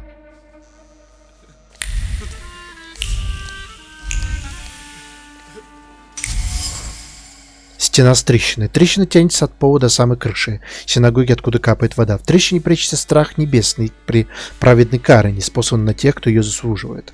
Кто-то должен был сильно согрешить, раз синагогу постиг такой рок, ибо во всем есть Божий промысел. Одна вера привела рабочих к разным заключениям. Младший стремится воздать хвалу Всевышнему, как можно скорее восстановив его храм. Старший же боится, что синагога была разрушена по Божьей воле, восстанавливать ее грех.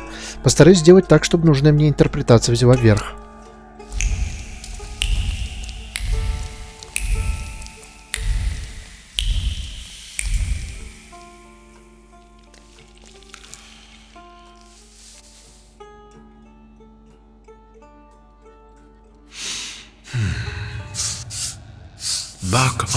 Крепитесь. Господь помогает тем, кто может помочь себе сам.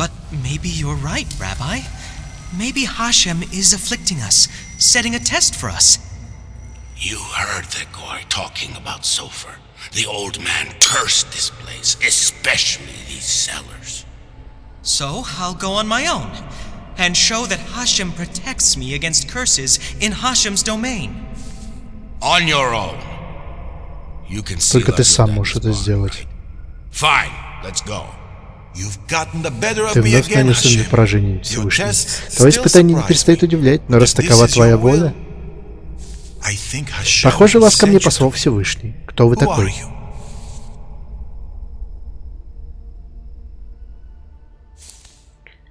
Я сын Станислава Шульского. Мне правда нужна помощь. Пойдемте ко мне в кабинет. Покажем Всевышнему, что мы принимаем вызов.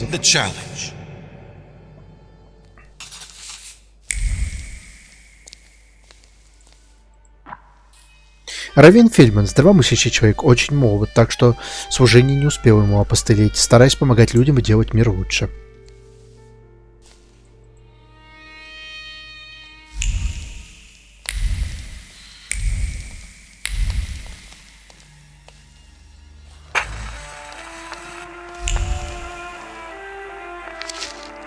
Гамилия о Симоне Волхве.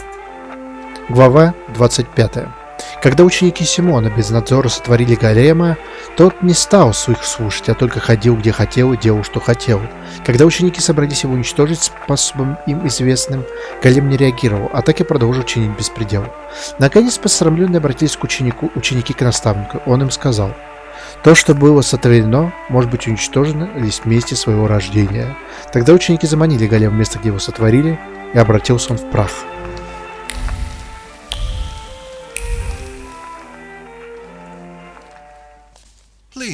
Расскажите, пожалуйста, что привело вас сюда?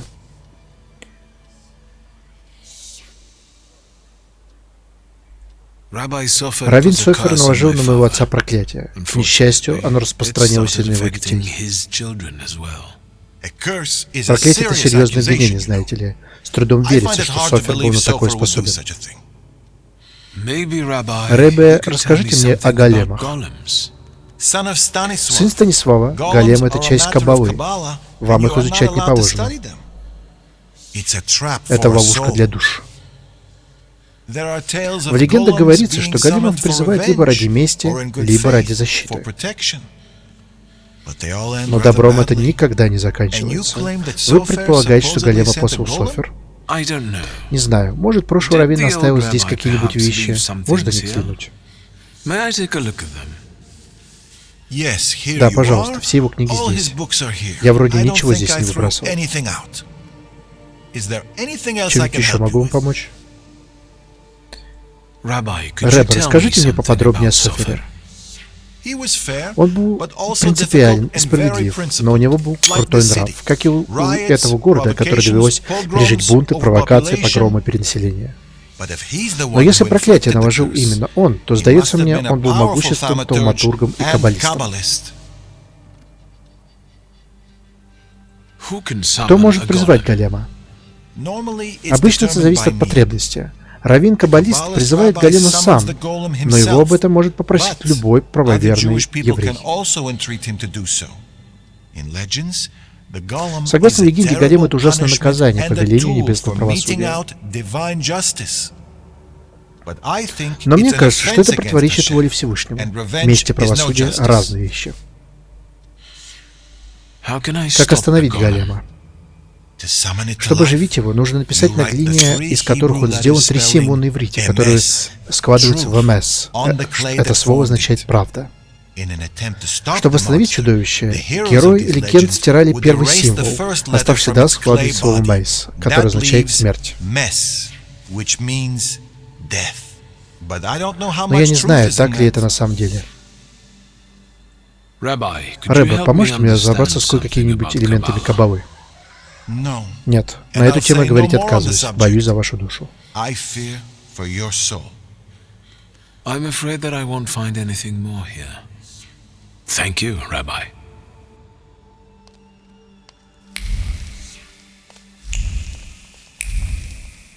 Мордехай Хаят. Фарфоровая чашка. Осадок на дне чашки успел порасти плесенью. Она стоит здесь очень давно. Под заплесневелыми чайными листьями кружит призыв справедливости к наказанию.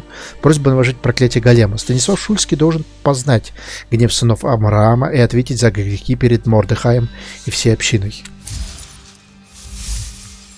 Станислав и Мордехай. Мордехай Хаят и Станислав Шульский были друзьями и коллегами, пока отец не совершил нечто, что пробудило в Хаяте глубокую ненависть. Нечто настолько непростительное, что он решился на крайние меры, попросил раввина Софера наложить на Станислава проклятие голема. К сожалению, со смертью отца проклятие перешло на меня, за что памятника низкий тебе поклон.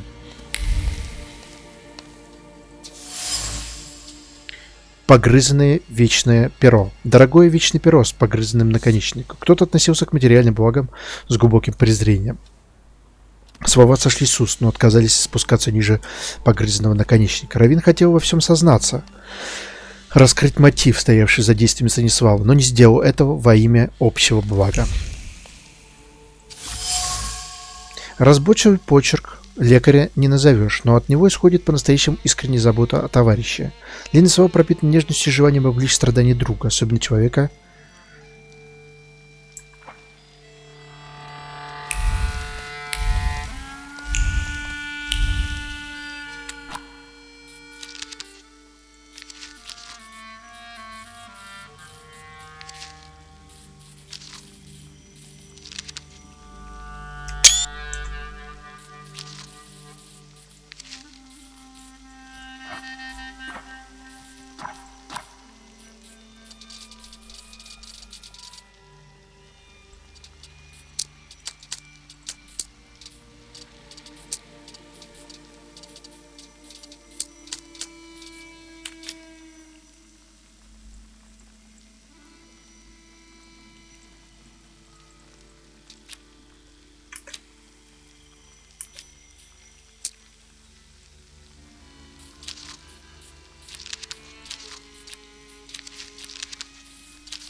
Rabbi?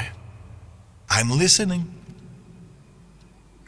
Спросить по Мордехая Хаята. Мордехай Хаят. Рэбе, вам знаком человек по имени Мордехай Хаят? Это владелец одной из прачечных в Мирове. Честно говоря, он ко мне почти не заходит. Может, я могу чем-то-нибудь еще вам помочь? Я нашел рецепт, лежащий в прошлом году. Он был болен. У него было больное сердце. Местный аптекарь иногда приносил ему какое-то особое лекарство. Как зовут аптекаря? Авраам Хоронец, но его аптека пустует. Дайте-ка угадаю, он мертв? К сожалению, да. Говорят, здесь как-то замешаны социалисты. Или охрана деления. Продолжим беседу, если угодно. I'll be off now. I'll pray for you.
Запертая аптека. Окна заколочены, на пороге толстый слой пыли. Аптека была гордостью района.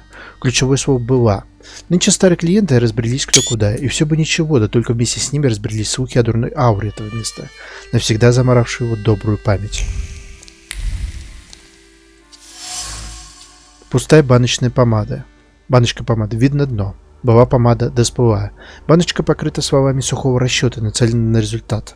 Чтобы выполнить поручение, нужен грандиозный взрыв, такой, от которого содрогнутся основы империи. А значит, нужно больше помады. Намного больше. Но как ее раздобыть, когда царские псы следят за каждым шагом? Подоконник. На подоконник отпечатались кольца стаканов и чашек. Кто-то не слышал о существовании подставок. В трещину деревянного подоконника просочился страх. К нему придут те, кому он хотел, но не смог помочь. Придут не за мазями и пилюлями, а за его головой. Но лучше уйти так, чем от рук тауматурга. Шульский приготовил участь похуже. Грехи Станислава. Мордехай винит отца в исчезновении Авраама Хоронеца, но он не знает всей правды. Хоронец вел опасную игру с социалистами и охранкой, и рано или поздно пострадали бы десятки невинных людей. Станислав Шульский действительно избавился от аптекаря, но сделал это ради всеобщего блага.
Репертуар театра. Театр разнообразия. Программа на пятницу. Госпожа.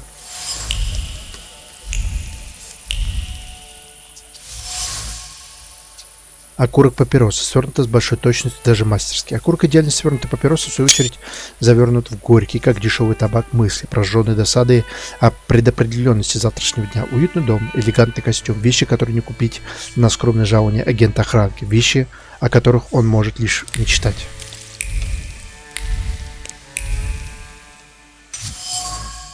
Газета помята и захватана жирными пальцами. В складках газеты собрались горькие мысли о том, насколько уместно было комментарий фотографии на столе Конечкина. Вывод: он был ошибкой, расплата за которую опостылевшая слежка за богатым юнцом. Лишь одна вещь способна положить конец страданиям: сочный донос.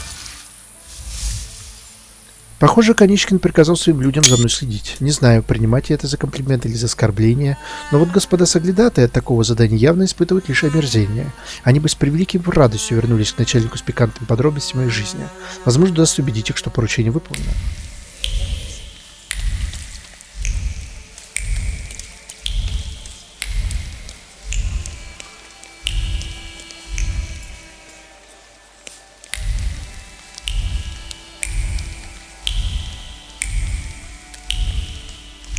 Я обыщу район, похожу, посмотрю журнал. Если его не будет, тогда я закончу, вернусь, потому что... Опа. Ежедневный курьер. Объявление читателей. 8 сентября. В сентябре. Предучтение в службе для детей 8-12 лет. Организатор ЗБМ. Цена 20 копеек. Главный склад расположен в книжном магазине Т.Попроцкий и Ко. Всего гектаров в колонии. Дешевые витрины прямо на станции. Сухое удобное расположение. Улица Шпитальная, 8. Добельский. Оттуда Перджак укажет дорогу. Центральная баня. В связи с запланированным ремонтом бани закрывается на 3 месяца. Мы работаем до субботы, 16 сентября. Владельцы. Варшавская паровая маслобойня предлагает горное масло собственного производства. Заказ принимается по телефону.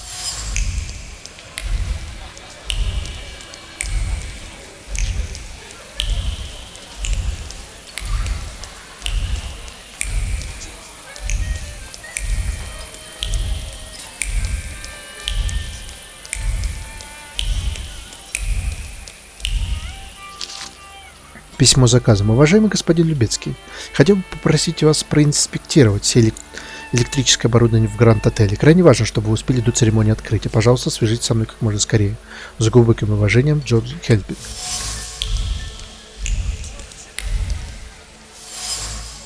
Косынка. Красивая, должно быть атласная. Она схватила его любимую косынку и бросилась вперед. Вперед парку и кустам. Сжимая в ладони черный атлас, она чувствовала, как в животе порхают бабочки. Он бежал за ней, по крайней мере, она на это надеялась.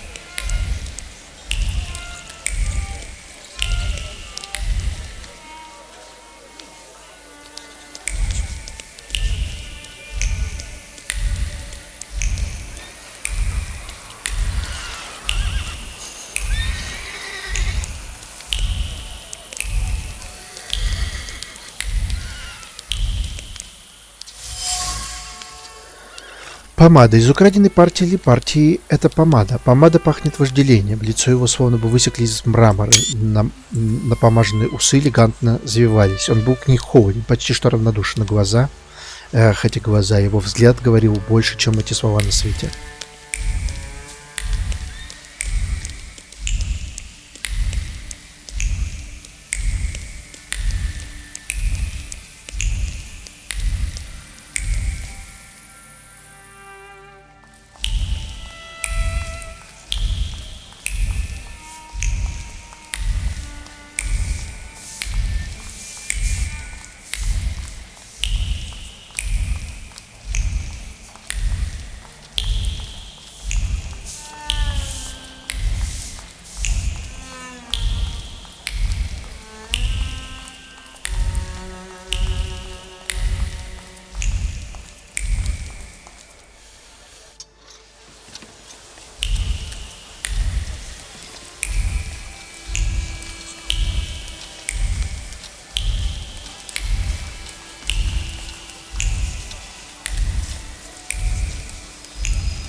Письмо от капризного читателя. Король. Послушавшись твоего совета, посетивший заведение на Иерусалимских аллеях 42/2, пребывая в сильнейшем негодовании. Как, скажите на милость, этот рассадник бактерий и плесени может помочь кому-то в укреплении здоровья? Прислуга говорит, что убирается там раз в день. Но мне противна сама мысль купания там. где до меня купался еще десяток человек. Впредь прошу держать такие полезные советы при себе.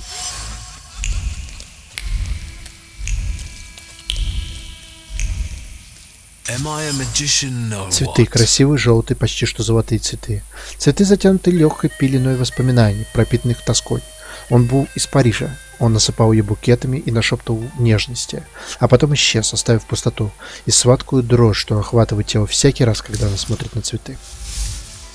Сердечный трепет. Вот он, парижане до мозга костей. Легкий шелест атласа, точнее.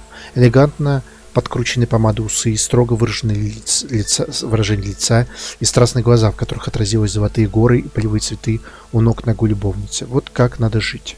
А если не получится, то хотя бы подражать бонвиванам, одеваясь с иголочки.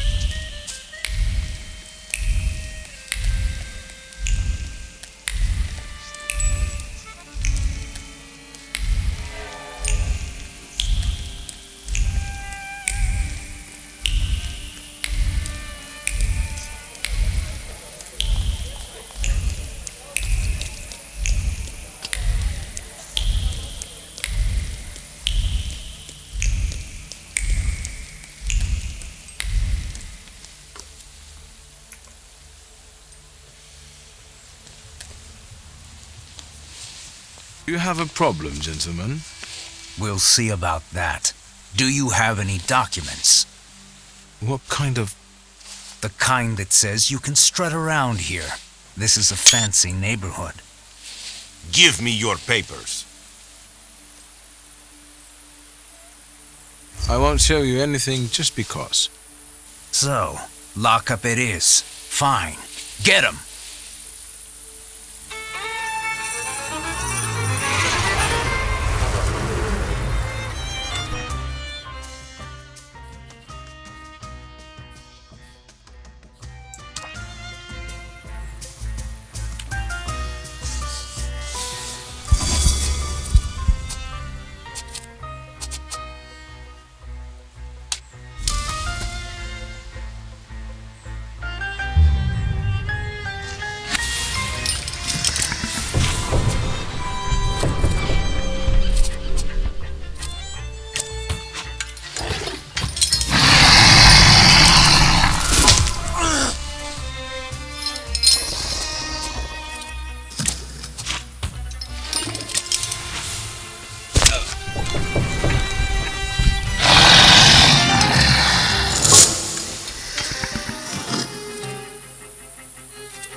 Брошюра о пользе бани. Мы должны сознать, что массовое посещение бани не поспособствует искоренению народного тщедушия, избавлению от многих болезней, склонности к ним, сокращению трат на лекарства, в целом сделать человека здоровее, крепче, бодрее и продуктивнее. Условия повседневной жизни с каждым днем становятся труднее. Потому и мы обязаны стать сильнее.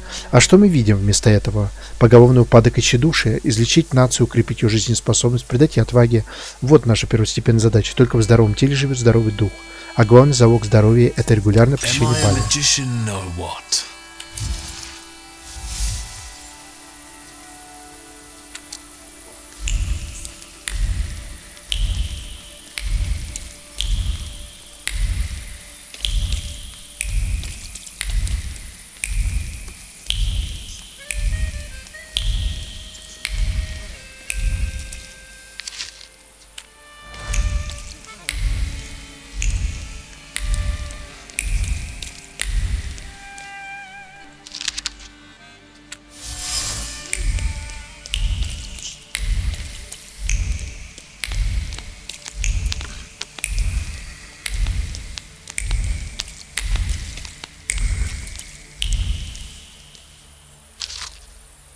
Дорогая Луиза, после долгой поездки я благополучно прибыл в отель и уже успел с комфортом расположиться. Он и правда поражает удобствами и изысками. Здесь тебе и внушительных размеров бальный зал, и ресторан с элегантным убранством, и прелестный внутренний сад, и самое главное, здесь не нужно подниматься по лестнице, чтобы попасть в свой номер. Почему бы тебе ко мне не присоединиться? Я планирую остаться еще на недельку.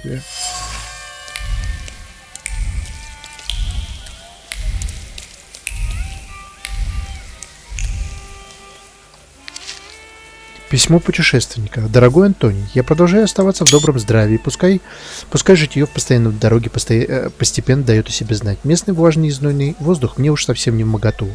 Я подумаю и даже о возвращении на родину. Осталось лишь уладить последние дела, включая то, которое упоминал тебе в последней весточке. Цель моя наконец достигнута. Скоро Варшава встрепещет от вида демонических масок. Могу тебе даже сказать точную дату. 15 сентября. Константин.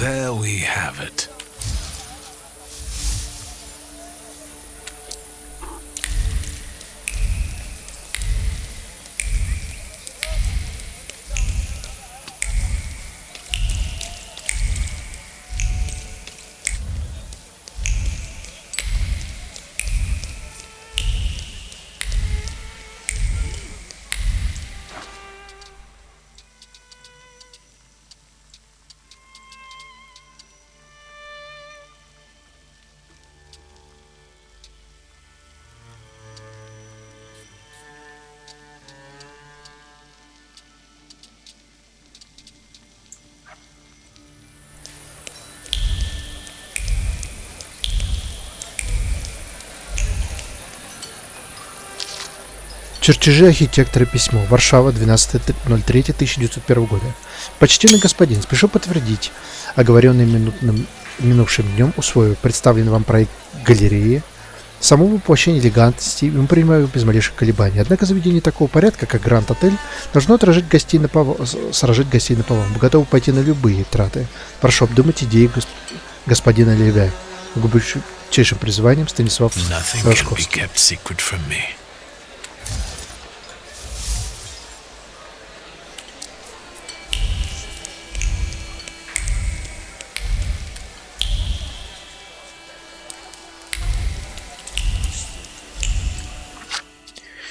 Итак, помочь отомстить.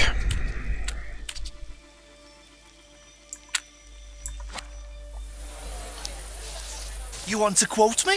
Then start writing. Here goes a poem. If I want poetry, I'll read some Konopnicka. In Śródmieście, the bastards went on strike. And that's something I don't like. So I grab an axe in my hand. This is a serious story. Workers deserve some respect. Shut the fuck up and write. I grab an axe in my hand and... Victor, give me a rhyme. I will try not to get the clap in my rear end. Good one. W.S. I expected more of you. I thought the press lived off that kind of scoop. The press has its limitations, WS. But we journalists at least try to make a change, unlike many others. Станислав Шульский.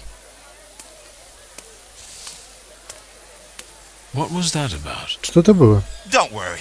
Не беспокойся, я опять говно для босса. Может, пойдем выпьем? Заодно расскажу. I can tell you all about it then. Sure, lead the Пойдем. way.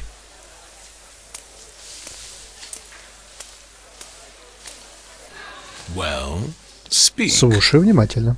WS? Seriously?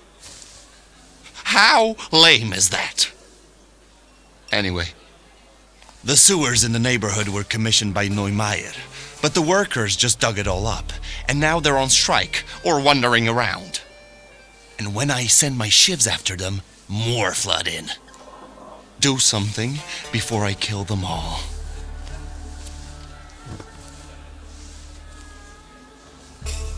So who is that? Что еще за He came Ноймайер? from Germany. Decent fellow. They say he's got some experience in that sort of enterprise. Since when do you regard decent people? Since the sounds of construction keep banging in my ears. The guy has an office on Poznańska Street. You'll see a sign. What's in it for you? I didn't catch that. It was going to be so great. With the sewers, people would stop pissing on my door, but they just keep digging.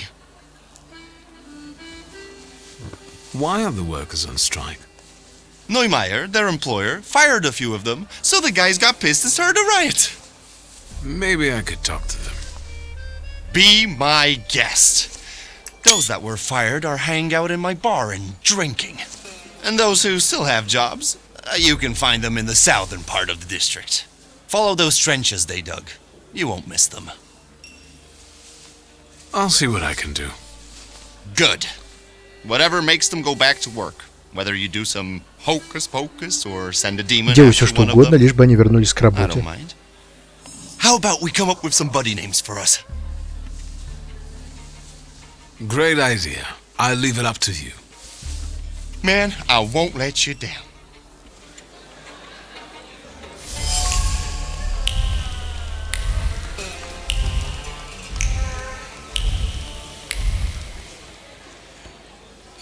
Hey, wooer! Stop making faces and buy another round.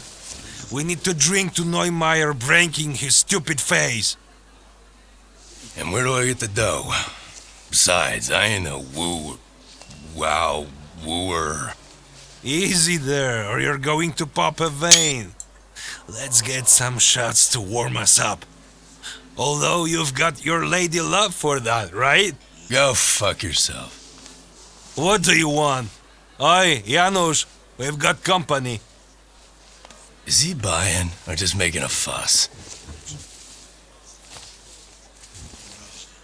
I'm impressed with the male bonding that you apparently share. It seems so Какой у вас enduring. великолепный мужской союз. Крепкий, надежный. Oi, Janusz, is he like making advances at us? Too much beard for my taste. Arionic? If he buys us vodka, we can cuddle.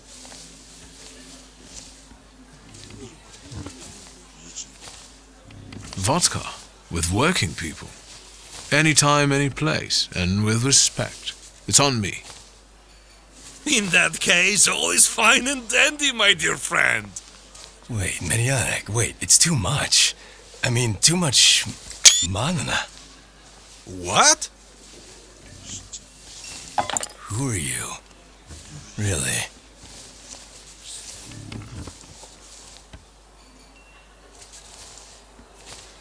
I'm a socialist. The proletariat carries the weight of the world on its shoulders and deserves respect for that.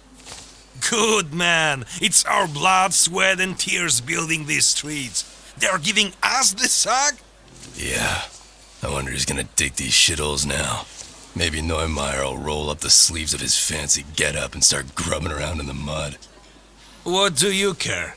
You get a new strumpet and won't even tell your friend who she is. Keep your trap shut. We're not alone. Why? He's a grown man. I bet he goes to a body house too. Ask anything. Don't mind Janusz. You gentlemen should know it best. Why do these works take so long? Because it's poorly organized. And it all got fucked up somehow. Managing people requires some skills, sir. It doesn't just happen. It's also slapdash all the time. So Janusz's new friend, is he ashamed of her or what? How should I know? Back in the day, we always knew when one of the guys had a new girl. And this one? Won't breathe a word. I told you to shut your mouth, didn't I? He just keeps boiling. I don't know why. Maybe she's ugly. She's not ugly. I just don't want to talk about it, that's all. He's fucking sensitive like that. Why were you let go? Just some bullshit. Nothing to talk about. Doesn't matter why. The point is, we were fired. And now there's a strike. But of course it matters. Just between you and me, the vodka is coming. All right. You fired us because he's a kraut, a scumbag. Imagine a ban on drinking at work. What's next? What else are they going to take away from us? So Neumeier fired those who drank, and there was so many that all the work went downhill. Now there's a strike. It's good that the lads went on strike. Very good. A strike? Sounds serious. Well, after the layoffs, В общем, после сокращения ребята собрались и заявили, что не собираются работать на двоих. И все благодаря Рудковскому. Это наш предводитель. Хороший мужик. Ага, Рудковский настоящий ангел. Да ты же постоянно на него грызаешься. Посмотри только, нашел себе малашку, и все, права рабочих его больше не интересуют. Не заботы больше, ну да. Shut your pie hole. There's no gal. As promised, vodka on me. Enjoy.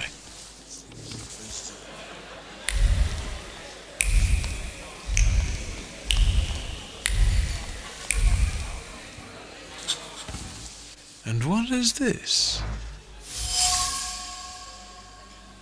Любовное послание. Содержание пикантной фигуры. Речи явно не предназначили для чужих глаз. Письмо пахнет сладостью и сочно с пряной ноткой, разгоняющей скуку. Прямо как плод запретного дерева. Любовники сорвали его жадно, не задумываясь о том, какую боль причинять другим. Предвкушение жажды. Впечатления затмевали собой все. There, Mrs. Rutkowska for sweetie Janusz. Janusz, the bastard has swiped something from your coat. I'm only touching. You scumbag! After my fist touches your face, even your own mother won't recognize you.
Well, this is negotiation, so let's negotiate.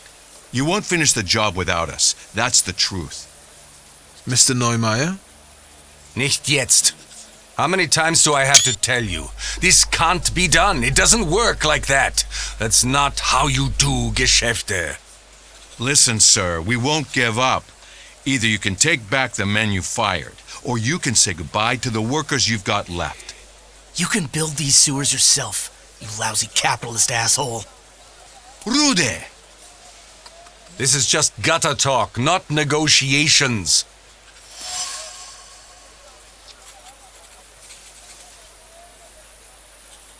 The gutter is quite fitting, actually. You're building the sewers, after all.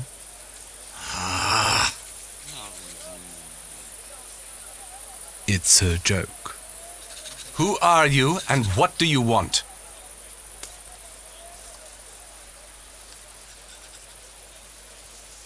I wanted to talk to you. Zeit ist Geld. I don't have time. Neither for you nor for these negotiations. Let's go back to work. No. Lads, the strike's still on. We're not touching the work. It's knock-off time until further notice. Maybe now you can spare me a moment? Not here. Follow me, please. I bet you regret those layoffs. Готов поспорить, вы же жалеете, что сократили столько Better рабочих. here. I deal with that kind of aggression every day. I got used to it. Zeit ist Geld. What brings you here? Why did the workers Почему go on рабочие strike? бастуют? Sir, I fired those who drank at work and everyone suddenly went mad. You Polen. I don't understand you. It's time to bring this country into the 20th century. In Germany, it's unthinkable to drink vodka at work. So, what's the story with those layoffs? I don't like inaction. So when I set new rules and people kept drinking, I gave them an ultimatum. And how much time did you give them to adapt to the new rules? What do you mean? There's action and there's reaction. I set the new rules on Monday, and on Wednesday, I let them go. What you did was stupid. Вы поступили глупо. Are you standing up for these drunkards? What, are you a socialist? That's not the point. Я считаю, You вы can't expect these погорячились. people Наивно to ожидать, change что люди overnight. изменятся за одну ночь. What do you mean by О aggression? каких озлобленных I'm причинах talking речь? about that troglodyte, that Rude guy. Diesen Mistkerl. What did you do? He smeared my office windows with shit. Scheiße. I know it was him. I know it. I have no proof, but I know it. Can you imagine that Gestank? That stink?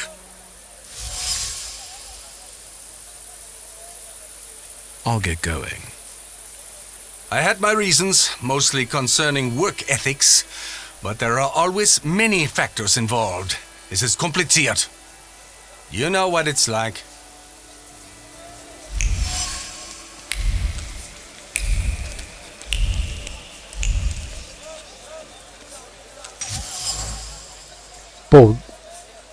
Полдник. Коробочка с полдником подписана. Она принадлежит Марику Рудковскому. От коробки веет пустотой, а должно любовь до гроба. Взаимно страсти, медленные прогулки на рынок за любимый хлеб. Но нет, внутри лишь печаль и одиночество, рутина и злоба. Нет даже бутербродов. Пока Рудковский сражается за будущее уволенных рабочих, Янош развлекается с его женой. Узнай ли лидер бастующих о такой низости со стороны коллеги, полагаю, у него бы поубавилось. Только кто же ему расскажет?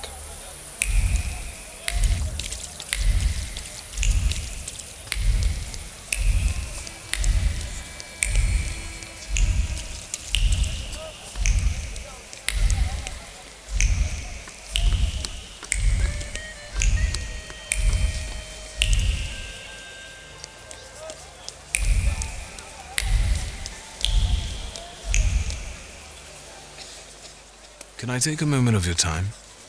Look, Yannick, there's a clown. You want to hear something funny? I'll tell you. Forget it, Rude. Don't waste your breath. No, I'll say it. My sister will end up in the street with 5 kids, penniless. and there's no way I can help her. Well, do you find it funny?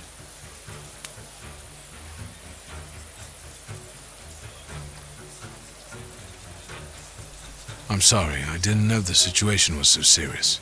How would you know? It's all because of that dickhead Neumeier. I'll kill that motherfucker.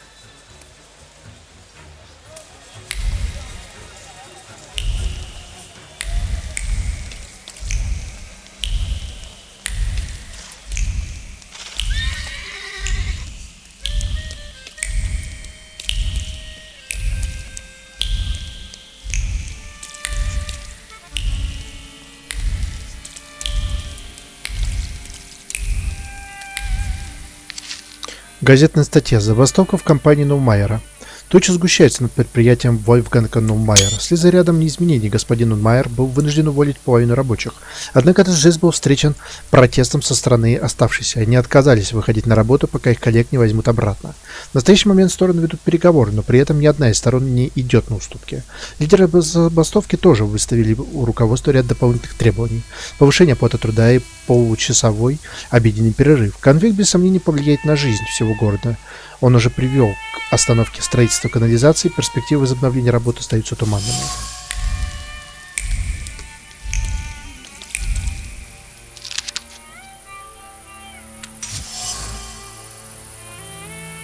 Чернила отрицательно выведенных букв покрыты рябью нервного напряжения. Тревога сдавливает их животы, скручивает линии, превращает точки в кляксы, полное переживание за исход переговоров Неумайера с рабочими.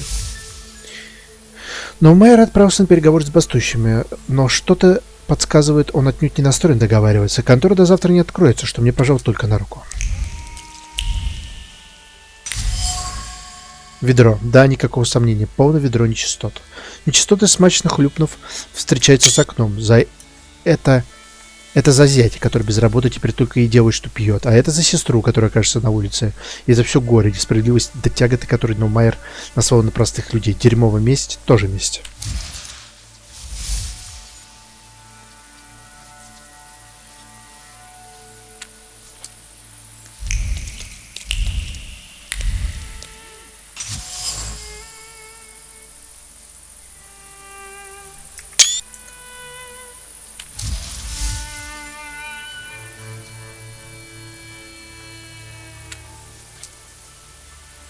The things people come up with. I'll do some exploring.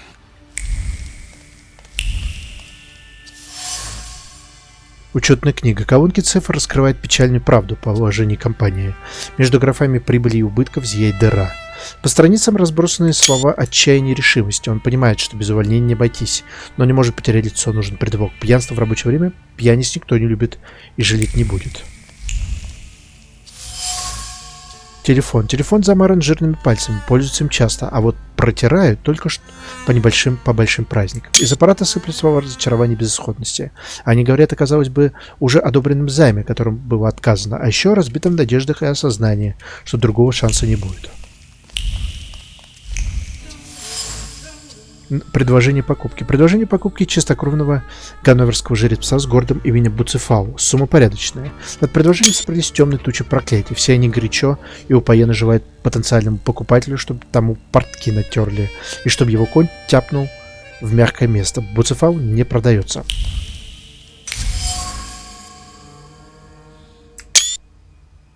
Интересно, хозяин зовет его Буциком. Над полотном повисли свал гордости за обладание чистокровным жрецом, таким, что не скачет, а парит, не прыгает, а взлетает. А ноздри у него мягкие, как облако. Другие кони ему в подметке не годятся. Решение всех проблем лежит у Неумайера под носом. Деньги с продажи коня могли бы вытащить компанию с финансовой ямы, но коня сначала нужно продать. Решить это, видимо, не так-то просто. К счастью, мне не составит труда убедить варшавского Креза расстаться с любимцем. The telephone.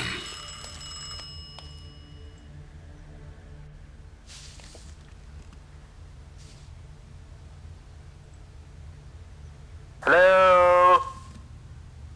This thing doesn't work. Hello? Hello? What the hell with this fucking technology?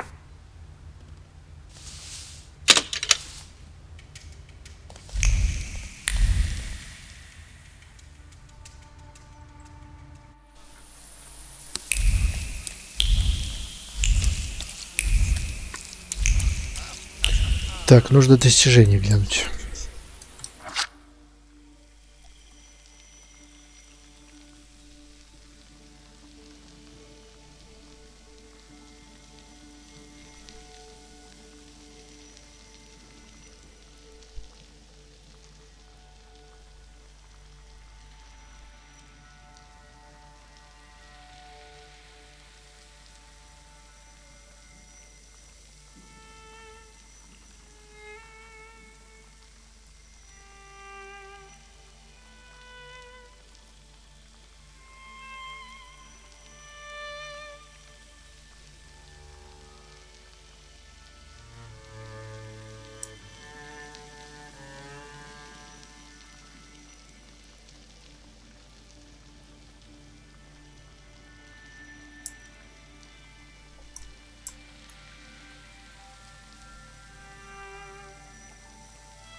Да, тяжелая судьба.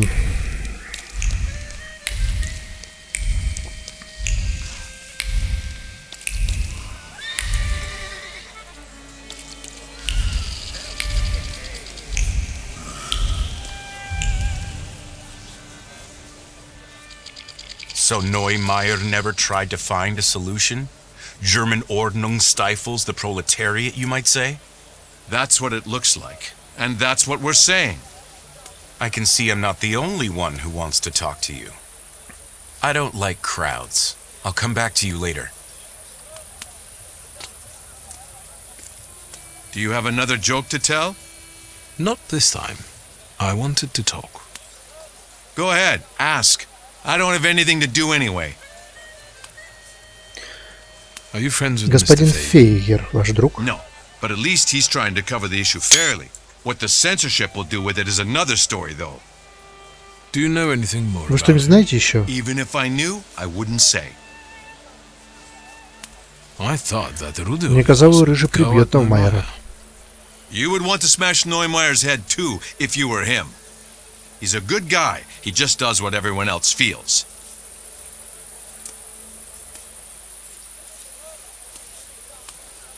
What do you mean? His brother-in-law used to work here too.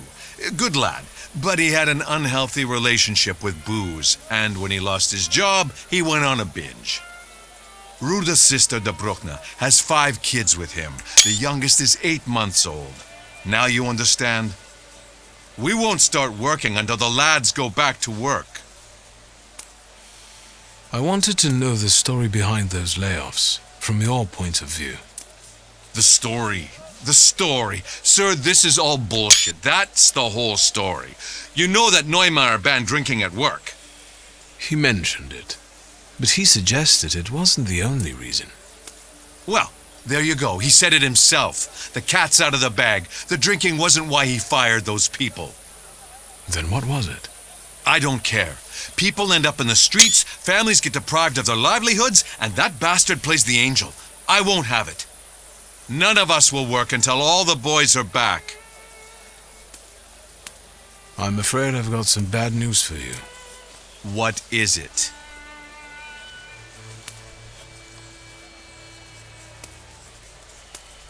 I think you should see it. You deserve the truth.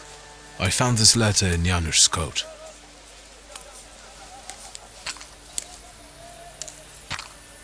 What? Edita? And him? I'm sorry. Sweetie? You call that prick Sweetie? I'm not gonna stick my neck out for that bastard. Lads, come here for a moment. Let's resume the negotiations. You came to your senses, yeah? Not just me, all of us. Without loyalty, there is no solidarity. Hear, hear! We have new demands. We all get 50% higher daily wages.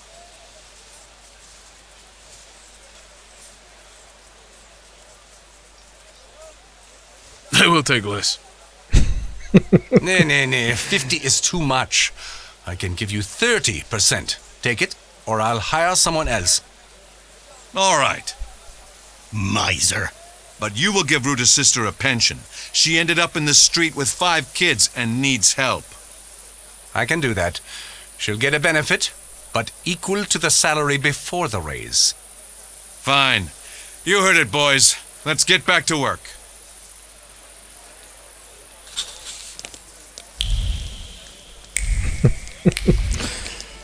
Да уж.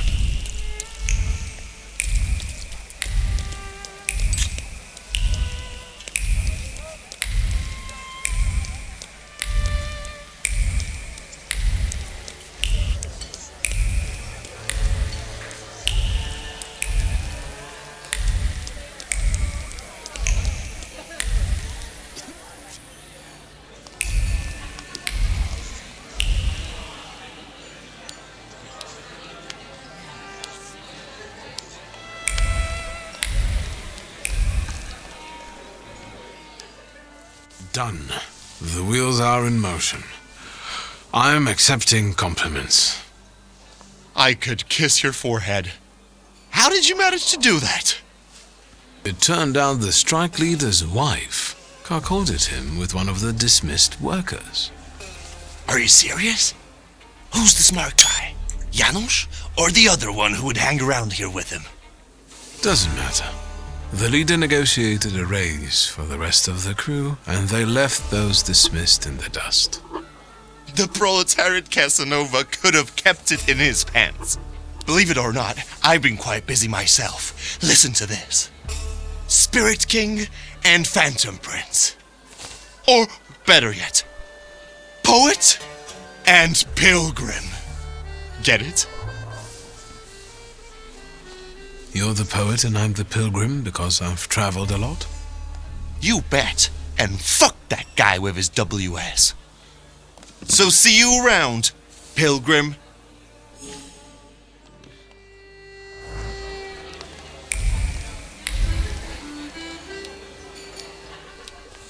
You seem happy.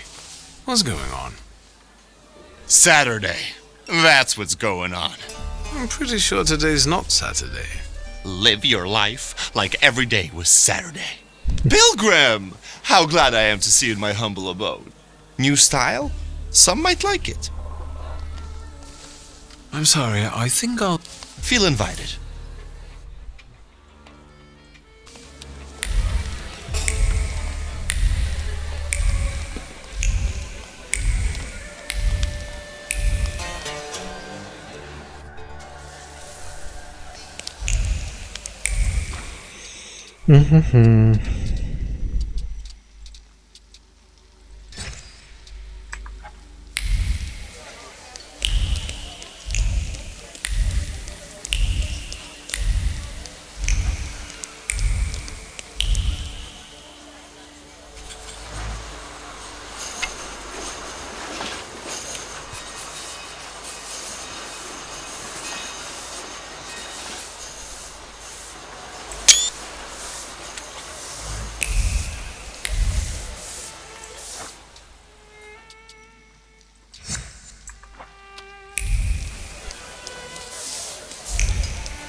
what a day. Let's wait. So, let...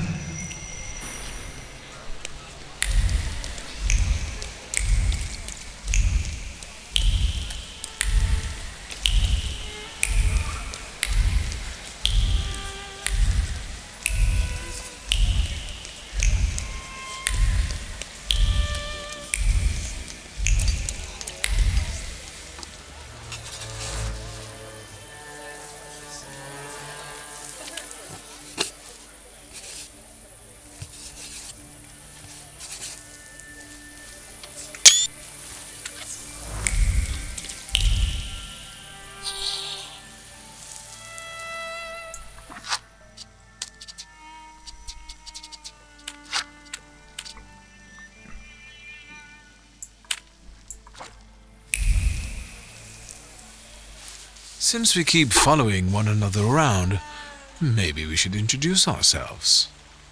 What are you talking about?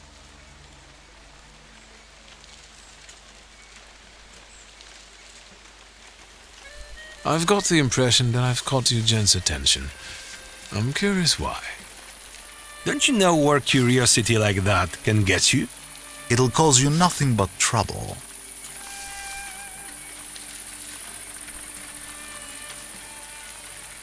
You guys are so devoted. Is the pay worth so much hard work? Maybe it's time to fight for a raise. I don't want to keep mucking around in this crap. Not for this kind of money. Following some spoiled brat around, standing for hours outside people's windows. And God alone knows what for. Not for this kind of money. Wait up. I'm not gonna stand here on my own with him. Let's talk to the chief.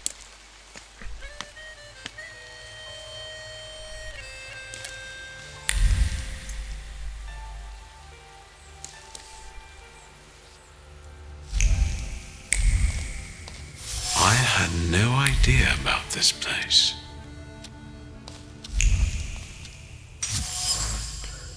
Разбитая тарелка. Бывает тарелочка и нету. Ох, хрупкость бытия.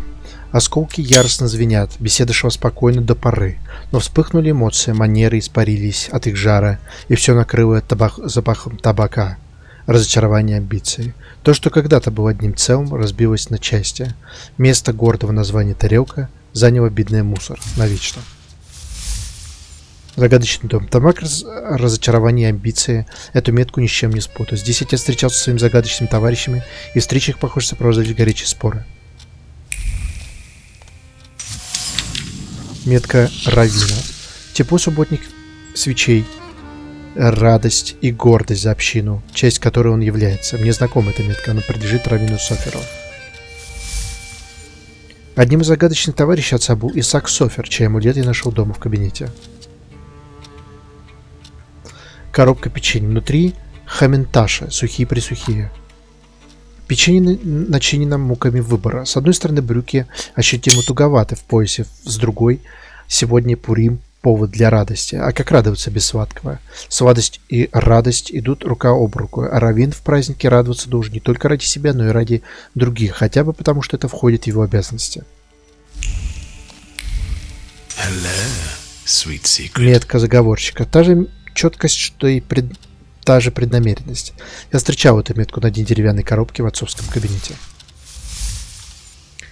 Похоже, что встреча с отцом искал человек со связями в кругу революционеров. Кто бы мог подумать, что Станислав Шульский, воплощение смотрительности и конформизма, вводит дружбу с радикалом. Пожалуй, стоит мстить этого лекаря. На дне кружки остались слова, сказанные аккуратно и расчетливо. Они поднимали тяжелый вопрос, касающийся молодых людей радикальных революционных взглядов. Те, кто наносит увечья, их получает, а после оказывается в приемной его клинике.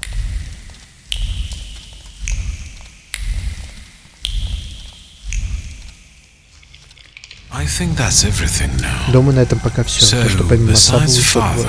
Любитель сладостей и любитель кофе. Конечкин явно имел в виду одного из них. Хватит ныть. Господин Сладкоежка — это явно Софер. Он умер раньше отца, стал быть, гримуар точно не виноват. Так я вас и буду звать, лекарь. Вы помогаете раненым людям, которым в больницу не попасть, и бунтарям и революционерам.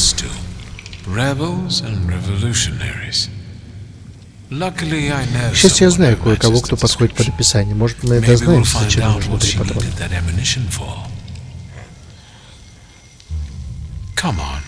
Добро, я буду осторожен. Пора угоститься пончиком в рот.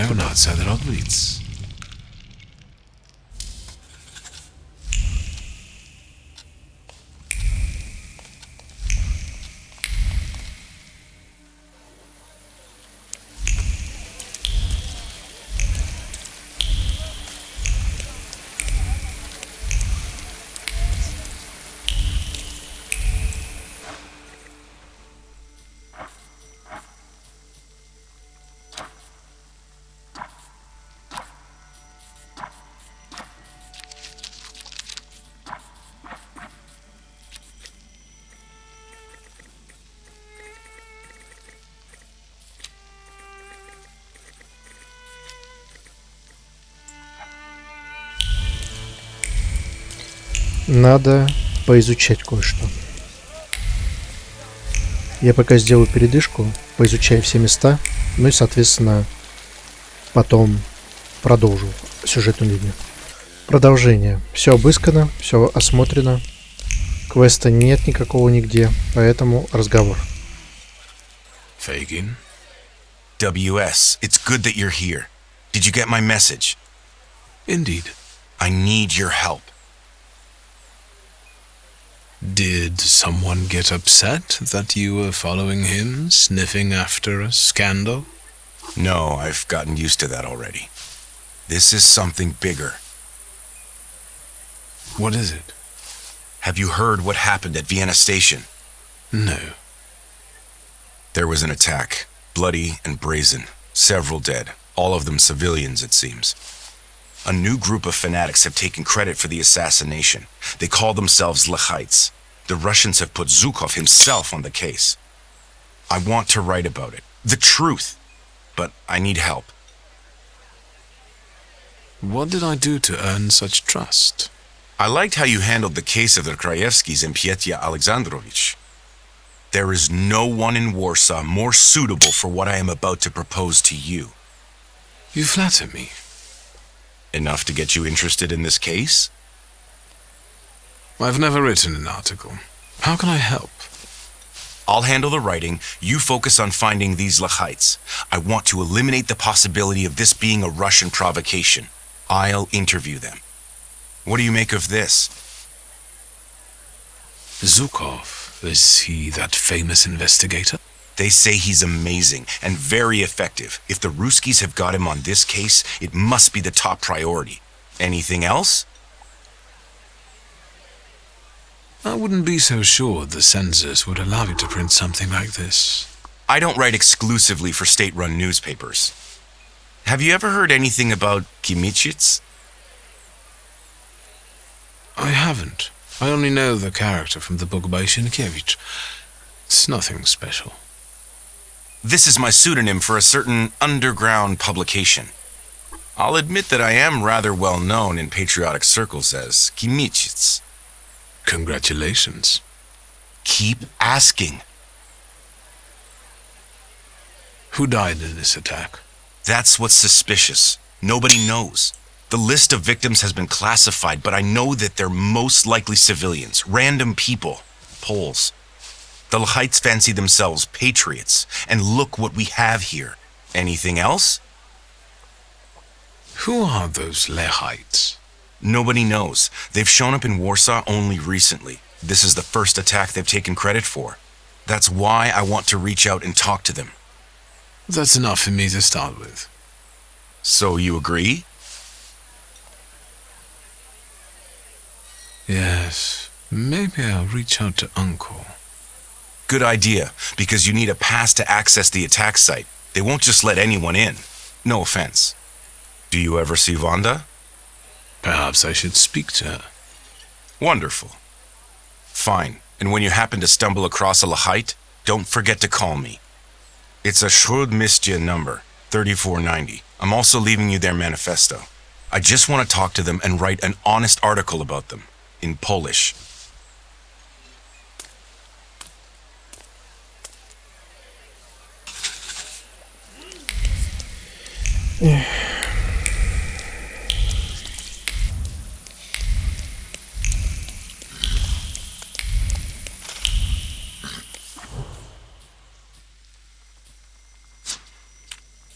Попробуем пойти на вокзал.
I beg your pardon.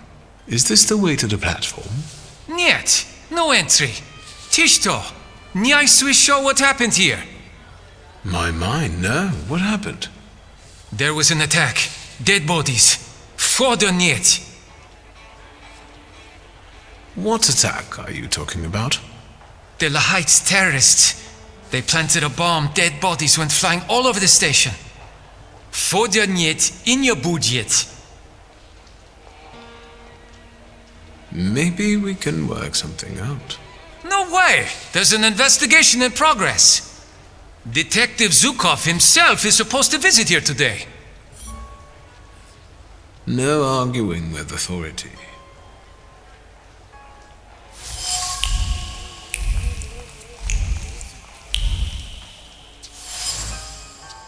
Ограждение. Это ограждение могло бы, собственно говоря, ограждать место преступления, если бы что-то удосужилось его как следует установить. На ограждении из деревянных колец извиваются маленькими червями нервные мысли.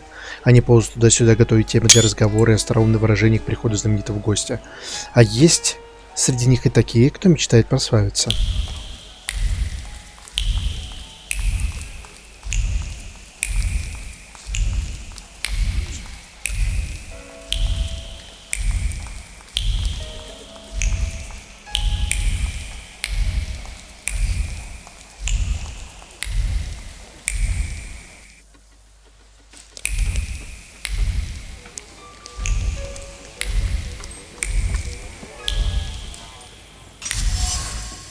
Обертка от бутерброда с ломтиком, помидоры и огуречным соком. Помимо объедков, на обертке остались навязчивые мысли. Голод напал на хозяина бутерброда внезапно. Он бы, может, и хотел его доесть, но тут не менее внезапно появился знаменитый щищик из жуков. Такую возможность продвинуться по службе нельзя было разменивать на какой-то там бутерброд. Полицейский, которого поставили охранять место теракта, восхищается ведущим следственным комитетом Жуковым и сосредоточивший усилия на том, чтобы впечатлить господина сыщика выполнять все поручения заведомо медленно и кропотливо. Это может сыграть мне на руку.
Букет. Свежий букет, скорее всего, из местной цветочной лавки. Красивый.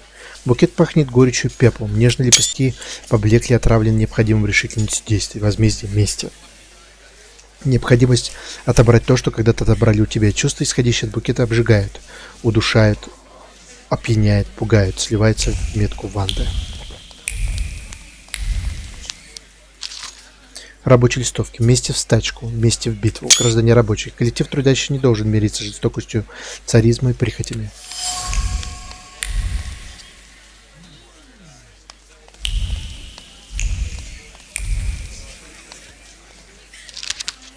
Газета «Работник». Пролетарии всех стран, объединяйтесь. Марш, марш вперед, рабочий народ.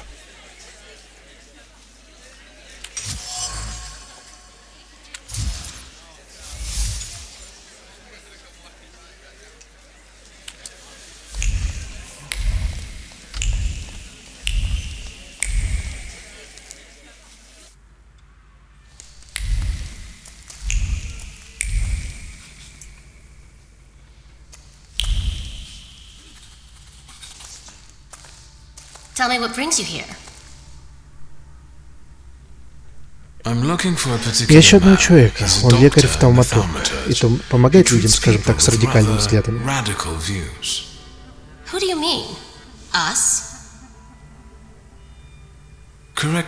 Поправьте, если ошибаюсь. Diplomatic. А вы прям дипломат. I'm sorry. Извините. We don't betray our Мы товарищи comrades to первого anyone встречи не who выдаем. asks. А, так вы все-таки знакомы. Who knows? Кто знает. Давайте так, я больше ничего не стану просить. Просто передайте ему от меня кое-что.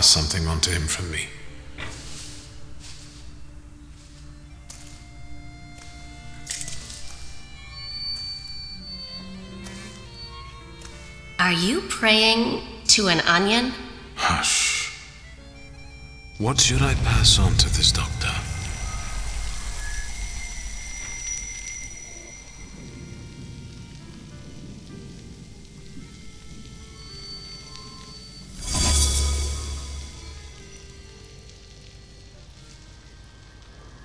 Not bad. Not bad at all.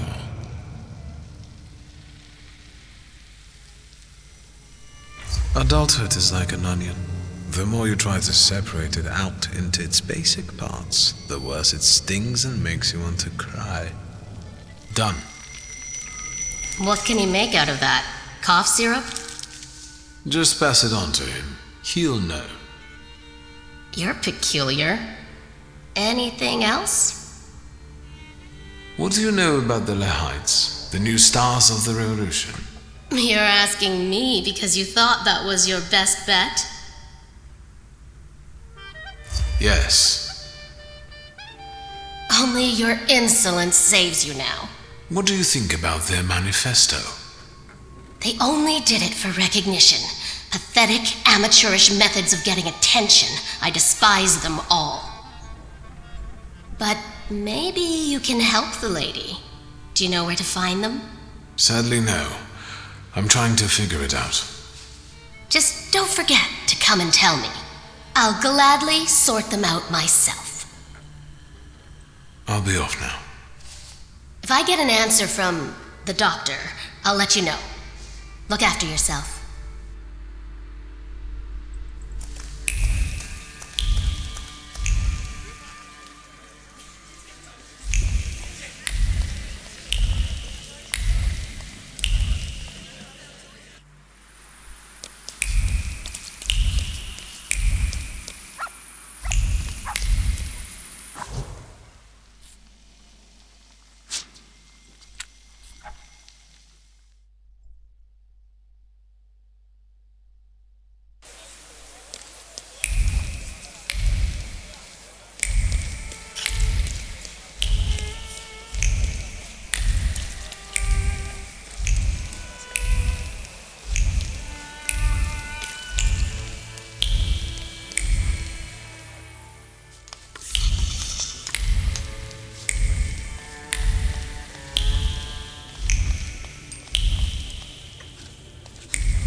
May I have a moment of your time, Uncle? Your timing couldn't be worse. I'm swamped with work. This attack at the railway station has the highest priority now. That's what I've come to talk to you about. First of all, keep your voice down. Secondly, I won't tell you anything because I'm not allowed to say anything. And third, are you involved with this in any way?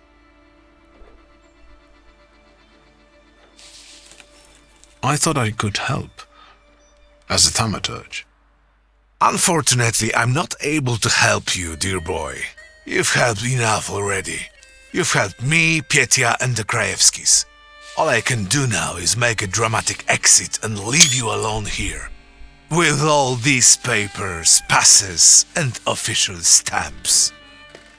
I'm in a hurry, lad. I'd rather you not be here when I return. Yeah. Judge Voronin is not in. I know. I'm his nephew. I'll wait here. It would be a sin not to make use of it. Oh, a Hammond machine. Good brand. Everything all right there, Mr. Yes, sure. Stamp looks worn out. To be expected. Uncle is rather heavy-handed. May I offer you something to drink? No need. I'll only be a moment. May I offer you something to drink? No need.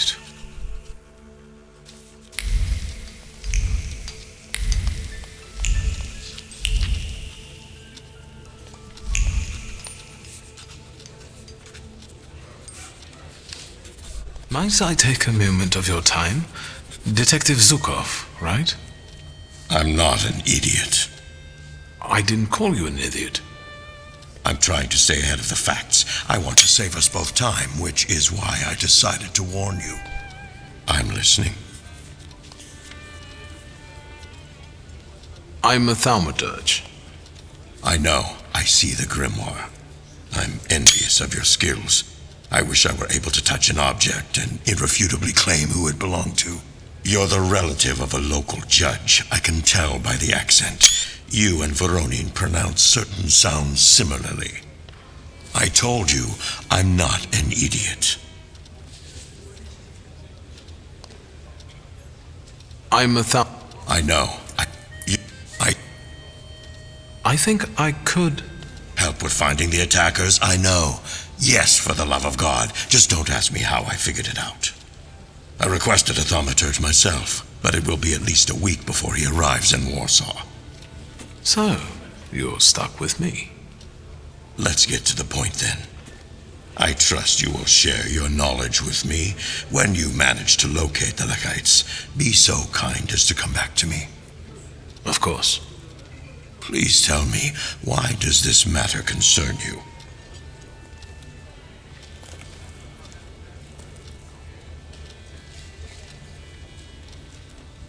My interest in this is of a private nature. As a thaumaturge, I try to prove to myself and others how effective I can be. I understand your point of view perfectly. Is there anything else? I want to ask what you think about the Lehites' motives. Do you see them as significant? Their motives are inconsequential to me. The effects of their methods do a lot to undermine them. What you want to know is what I think of Poles who fight for their country in this way. That's right. It's not worth the trouble to lose or take lives in the name of a notion so abstract as the state. Is that all? Have you learned the identities of the victims from Vienna Station? The station is virtually impossible to examine during such a short period of time. At least for Warsaw investigators anyway. And it looks like all the victims were random people. Perhaps some things will clear up once we're allowed to talk to the injured witnesses. I'm waiting for a call regarding this matter.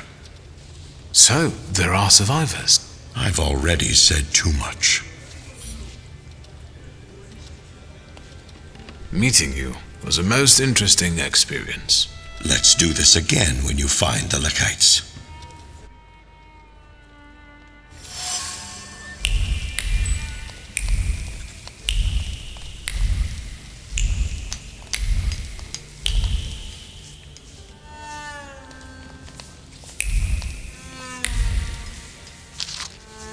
Незаконченный рапорт Жукова. Дата, время. На территории Венского вокзала сработал бомб. В результате взрыва Стефания Липницкая и Игнатий Вишневский погибли на месте. Забыла Липницкая, Кристиан Круль в тяжелом состоянии доставлен в Пражский госпиталь. Личности преступников не установлены. Для их содержания необходимо... Слова не подчиняются воле автора, не отсалютованы по команде, потому что горло его сковано цепями гнева. Гнева и желание признать к ответу тех, кто причиняет зло невинно. Сыщик Жуков ненавидит тех, кто готов спуститься до актов террора. В своем рапорте он напоминает двух выживших во взрыве на железнодорожном вокзале.